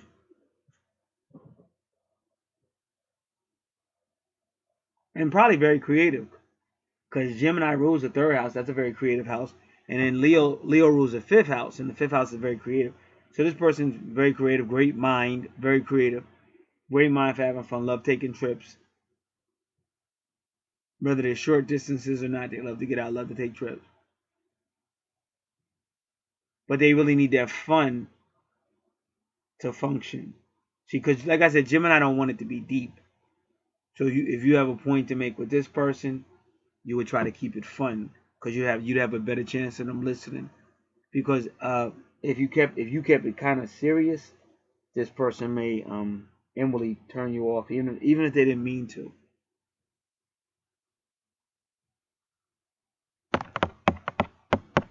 Now your sixth house is the house of healing, and that's where you have Cancer there.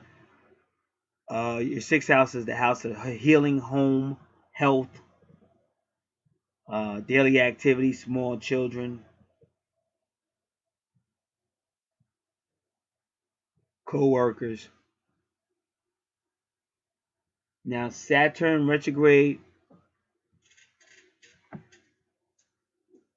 implies abuse, could be past life abuse. Saturn and Jupiter are the social planets.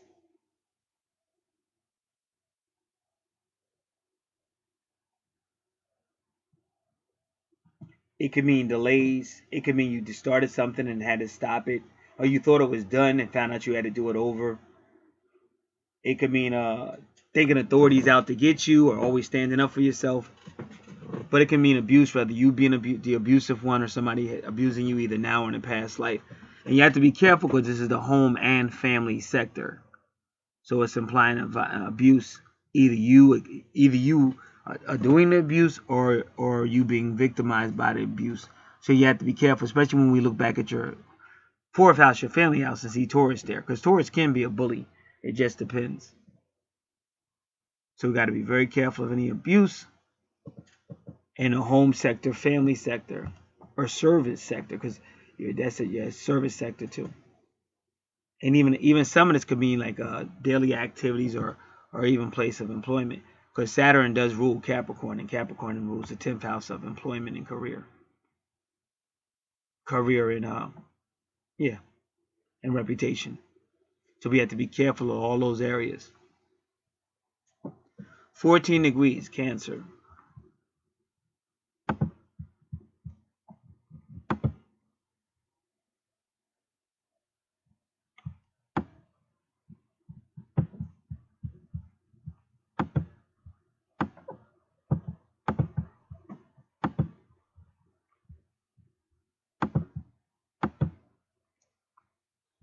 lazy, petty, and nasty character, loathing effort. Despite a complete lack of skills, important positions are obtained through low cunning, manipulations, and palace intrigues. This degree often describes a charlatan who conceals his slyness and his meanness under apparent indifference and quietness. Now, when you start to see this on your chart, sometimes it's talking about your twin. Because like on my chart, I know when it really gets like dark, I said that's not even my personality. It's usually my twin. Because she's totally opposite to me. So sometimes you got to take that with a grain of salt. Like when you start seeing like a retrograde, it's usually your twin, especially when you start getting into the relationship sectors, and your 6th and 7th house is usually dealing with relationships. Now your 7th house, again, this person, as long as it's fun, because Leo wants to have fun and romance, but they don't want to be serious.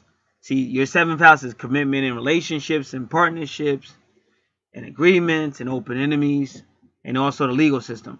Well, this person wants Leo. They want to have fun. They want to travel. They want to go out and have fun. But they really, like, they don't mind. And Aquarius is like that. Aquarius will be with you in a relationship, but their definition of a relationship is I'm with you as long as you don't try to control me or control my schedule, because then I won't be with you or we're going to have some problems.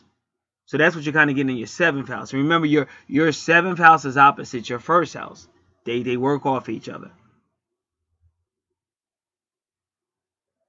So this person really wants, and a lot of times people are that way in this life because they were abused in the past life. So they don't want to be in a serious relationship because they figure they're going to get abused again. So your 6th house is playing off your 12th house. And that's why in your 12th house you have Capricorn. And in your 6th house you have Saturn. And Saturn rules Capricorn.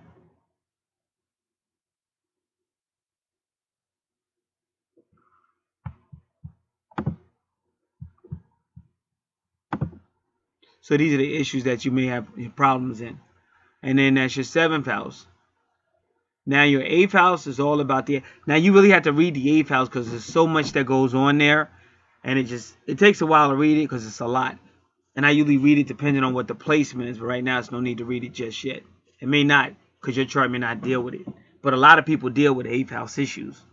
So I have to read. I read it then, but I don't have to read it this time. Because in your case, I did all your numbers. I usually don't do all these numbers like this. But I did it because your chart needed the numbers. Another chart might need the 8th house, on and on. Each chart's going to be different. All right. So now, we're back to the home, but the home is in the 8th house. And a lot of times I could deal with healing, because it could deal with medical, healing, helping old people. Sometimes, since it's dealing with service, it could deal with the military. But so whatever's going on in your 6th house, what we talked about, it's also being connected to your 8th house. But again, that is family stuff, because your family stuff is in the 6th house. And you got to be careful, because you could be dealing with fighting over inheritances, fighting over wills. This is power struggles. When you're dealing with Scorpio or 8th house energy, it's power struggles and all kind of things. So that's why you want to read that list as well. And that's on your free report for the 8th house, ruled by Scorpio. All right, so now you have Virgo in the 8th house, which can deal with healing, even medical healing, but it's healing, even like family problems healing, and it's at 6 degrees. So you want to do 6 degrees Virgo.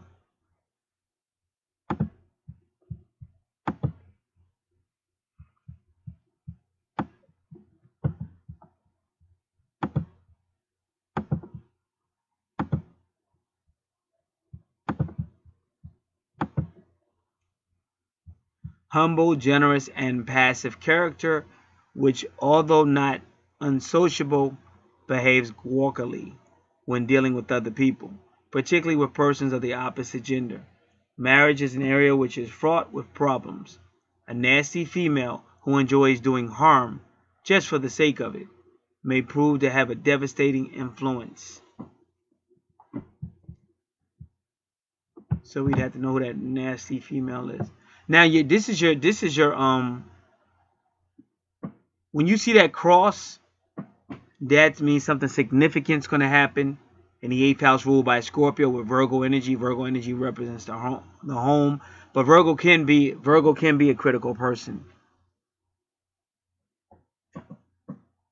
But it means a significant meeting in this life, a significant event, a significant coming together, a significant breakup. It can mean your soulmate. A soulmate is just a member of your soul family, or it can be your twin soul. Now, your twin soul is your twin flame. Same soul, different body. So this is what you get in the 8th house. And it's a Virgo energy. And if you go back to your 6th house, which is ruled by Virgo, you see that retrograde right there. And usually when you, like I said, when you're dealing with twin soul, twin flame relationships, or even soulmate relationships, you may start to see retrogrades, because retrogrades can indicate past life, and you may have had past life with these people, and this is why you're here, to kind of work on karma, but sometimes it's very difficult to do that. But you can work on yourself.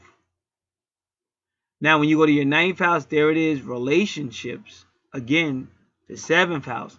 Now, really, your 9th house is ruled by Sagittarius.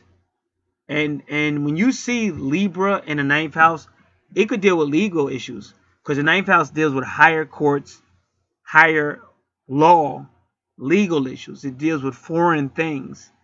Because even here, this could be a foreign matter, a foreign relationship matter, a foreign legal matter.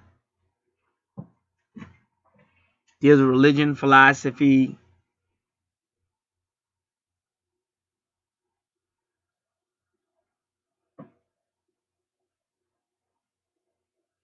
So there's some type of religious stuff going on in your 9th house, but something gets taken away with Pluto retrograde.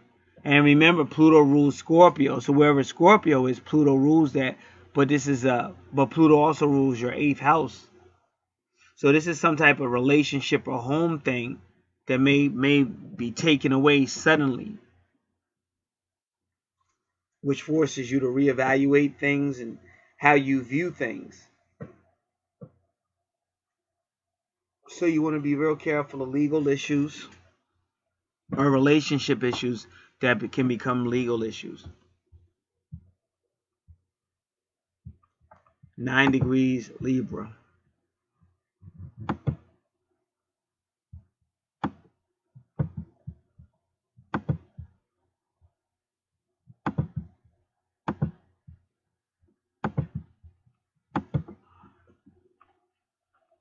Wicked, careless, and stubborn character.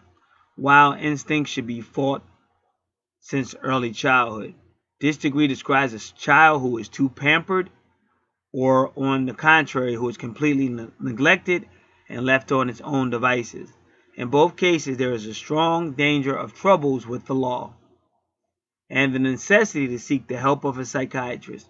However, one retains one's free will, and if one decides to stick to high moral standards, the misfortunes pretended by this degree can be avoided. So it will be a level of maturity, but the 9th house usually is a level of maturity. It's Sagittarius energy. Sagittarius is the centaur or healer, but in this case, it appears that it's going to be a level of immaturity. And that's what it is. Like when you look at Leo in the 7th house, that's an immature energy, because he's saying, I don't want a serious relationship. Long as you keep it simple, I'll go out with you and stuff. But if you start talking some crazy stuff, well, we're supposed to be together, or if you start trying to put rules on me, I'm out of here. So that's affecting the 9th house. So you can say the 7th house is affecting the 9th house. And then because you're dealing with Leo energy, you will look at your 5th house one more time. 1, 2, 3, 4. And you see Gemini, which Gemini is definitely immature energy when it comes to relationships, like a real serious relationships. They don't want no deepness or seriousness. And then when you look at your 3rd house ruled by Gemini, there is Aries. So there is Aries. So now when you look at your 11th house, you can get a better idea why Mars is right there with your Sagittarius, which rules your 9th house. So you will lose something in the 9th house. Pluto will cause you to lose something. And I want to see other results of Pluto retrograde as well.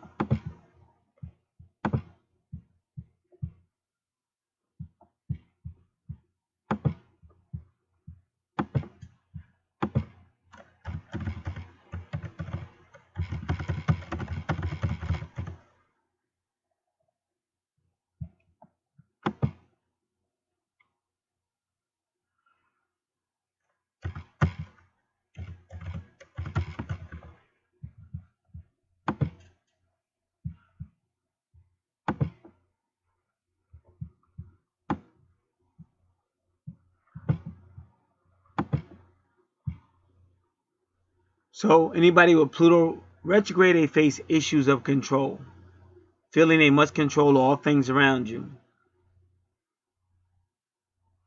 They hold on to relationships so tight that they become suffocating to your partner. From a past life perspective, you may have been ostracized by your family, community, or exiled from your home country. You may have been a scapegoat for the community and you stood alone for bad deeds that perhaps you didn't even commit. So this will leave you feeling mistrustful of others, especially those close to you, especially relationship. So you have to learn trust. People are not out to get you.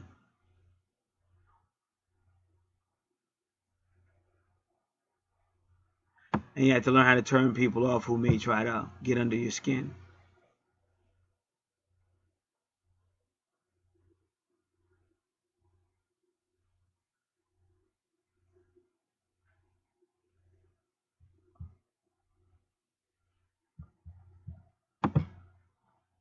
All right.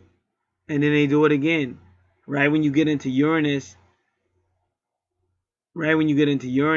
it's right at 2 degrees, so it's early start.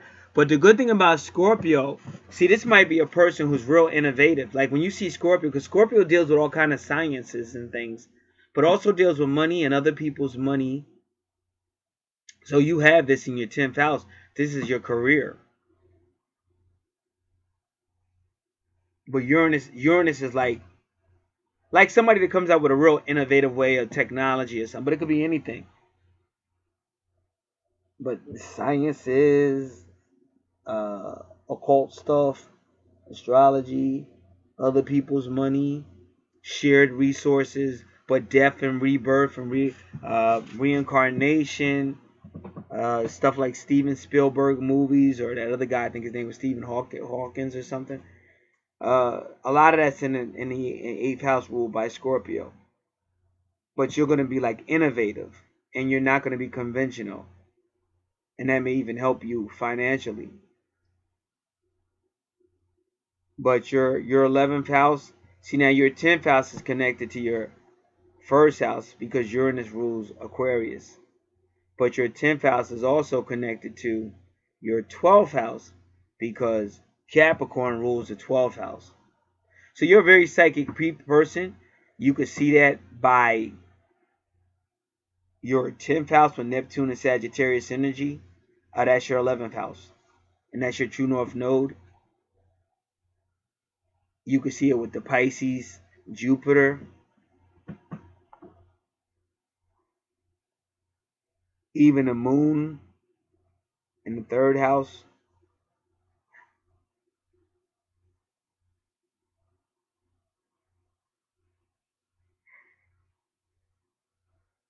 Uranus in Scorpio, which is going to, again, affect your 1st house. So once again, you'll see money because you got Venus in your 1st house. And Venus can be finances as well. So now your 11th house, you got Sagittarius. This is a person who likes to travel. You might even be part of like taking people on long trips or being the, the backbone behind the long trips. Because the 11th house is friends, association, and groups. And people make money there as well. So you got that number 11 in your 11th house. So you got to be careful of being too sensitive around people, because 11 becomes number 2.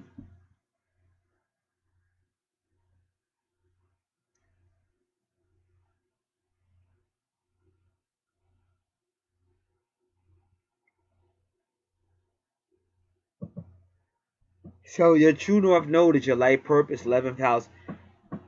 Again, being like a teacher almost to the friends, association, and groups.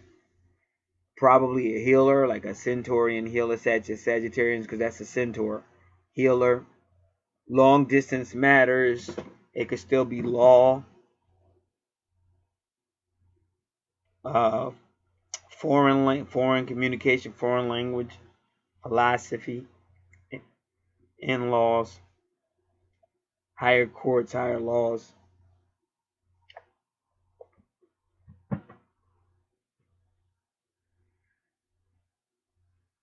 and that's your true north node, your life purpose.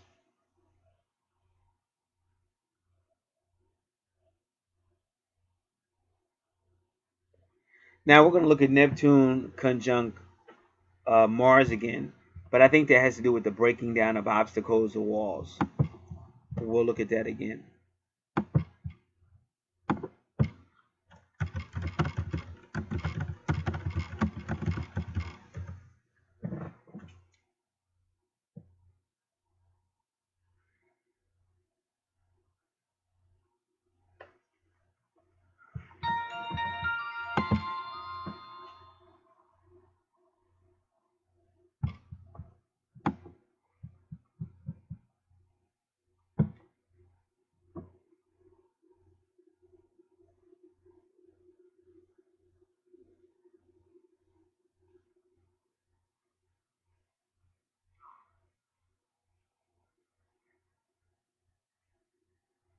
So they say Neptune, it's hard with Neptune Mars because Mars wants to go do it.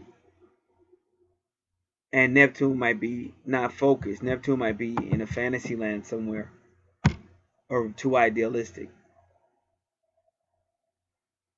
So this person might be indecisive.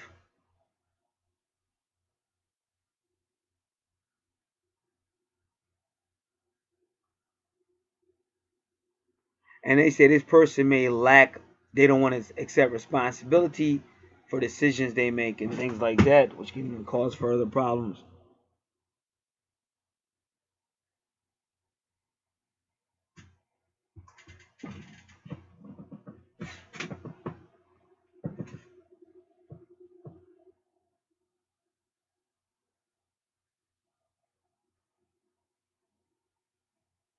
So they say when you see Neptune Mars, that means you have to make sure you're thinking things out. You're being realistic, because that could be a problem if you're over other people, because they're looking at you to like lead the way, but you're being somewhat indecisive. Or like I said, they'll come up to you with their BS, fake stories or whatever, and you'll get caught up because of Neptune. Neptune will deceive you. So your 11th house is a lot like your 12th house because of Neptune. And wherever you see Pisces, same thing, and that's your money house, the second house. So you have to be very careful.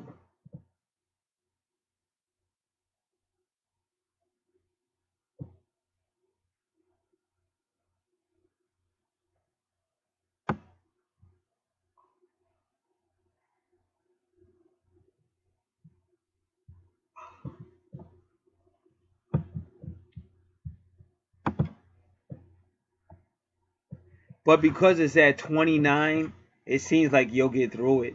But I think what they're telling you is because you're going to go in somewhat of a pushover at first, but then you're going to become a little bit more tough. But you have to be careful and don't overdo it. So we're going to let's do Mars in Sagittarius.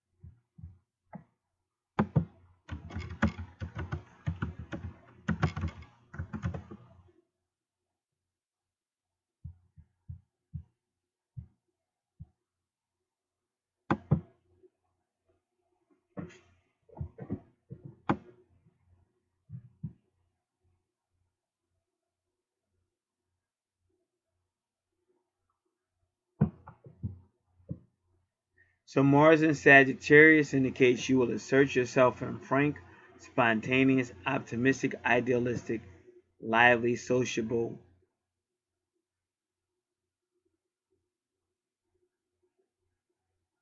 courteous, and versatile manner.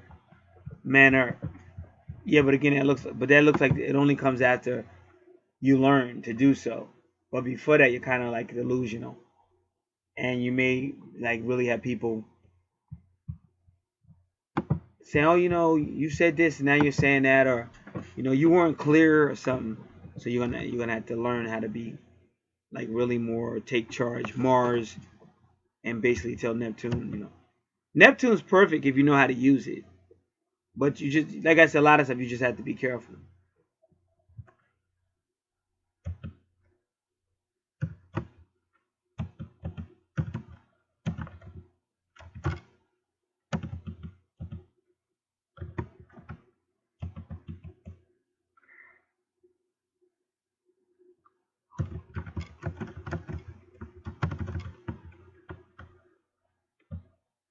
There was something else I wanted to look at. Give me a second.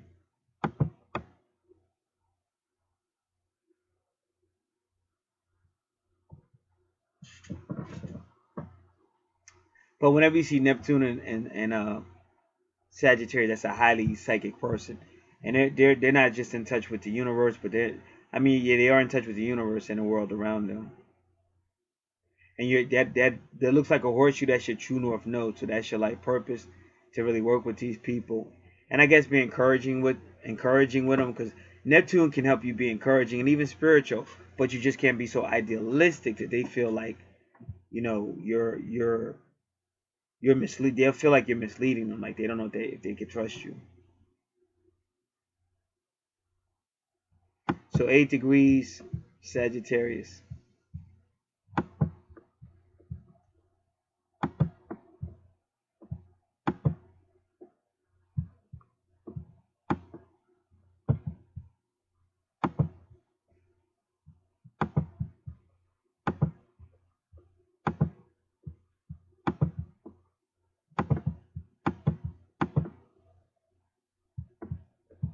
Ambitious, magnanimous, magnanimous,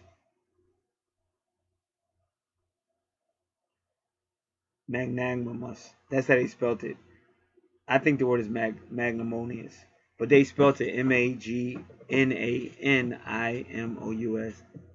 So it's magnanimous. And passionate character endowed with unyielding willpower, which brings about success and fame. Under the influence of unforeseeable outer circumstances, life suddenly takes an unexpected turn. Now remember, Sagittarius is ruled by Jupiter. The royal fixed star Antares promises glory and power, but also upheaval, slander, and violence. If in the natal chart the midheaven and our important planets are in conjunction with this degree within a 5-degree orb, this heralds very high honors and dignities. If the natal chart indicates inspiration and altruism, and a few selfish cases, actions are spurred by great humanistic vision, which goes far beyond the scope of ordinary life. So that's your true north node, 11 degrees Sagittarius.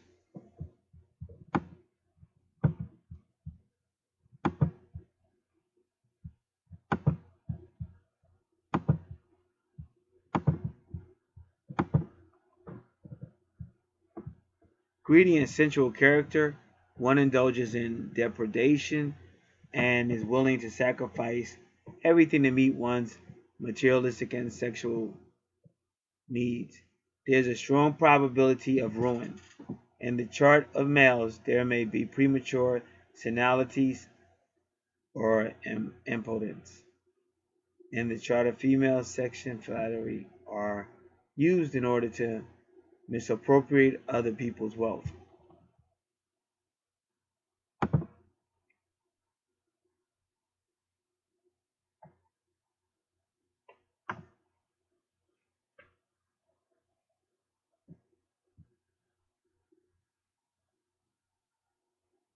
(29 degrees Sagittarius).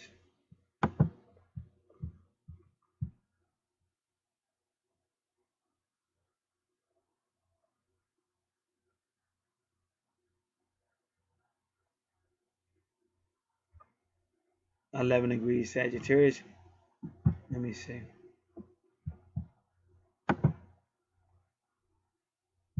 All right, now we went 29 degrees Sagittarius.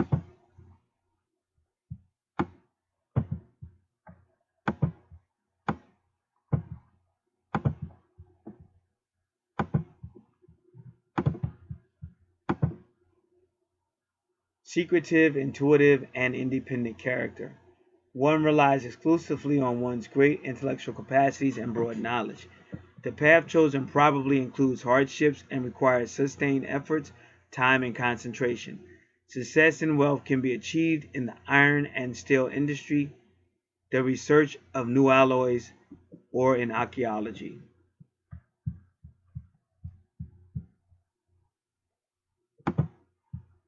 All right. So true life purpose is really to be with other people, somewhat of an inspirer of them and a healer. But you just have to be careful of Neptune and Pisces deceptions. In your 12th house, you do want to help people and help them to stand on their own feet and do their own. But don't let people burn you out. Don't let people use you. Don't let people lose your money. You gotta know how to say no. You may find yourself in a relationship with a Gemini type Aries energy, but you just want to remember that a lot of arguing is not the way to a healthy relationship for most people. And the person you meet in your life maybe have Scorpio or Virgo energy, but again, you want to make sure it's not a lot of arguing and rehashing past life drama.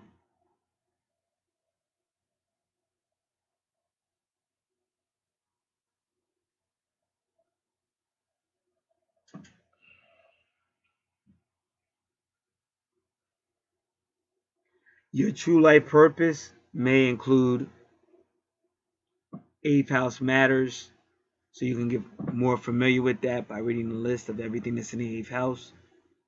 But it looks like you'll be innovative with this, and that might help you with revenue, with income. And definitely you're a highly psychic person as well, as far as a highly emphatic and sensitive person.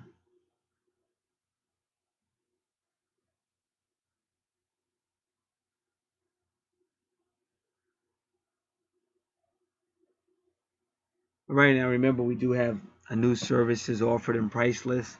You can request that if you want. And we have many sales out here. You can always contact for more information. And we do anything that's considered paranormal, supernatural. And we do like compatibility, like for relationships, we do compatibility natal charts as well, or just compatibility information. Alrighty, this is Gat. God bless.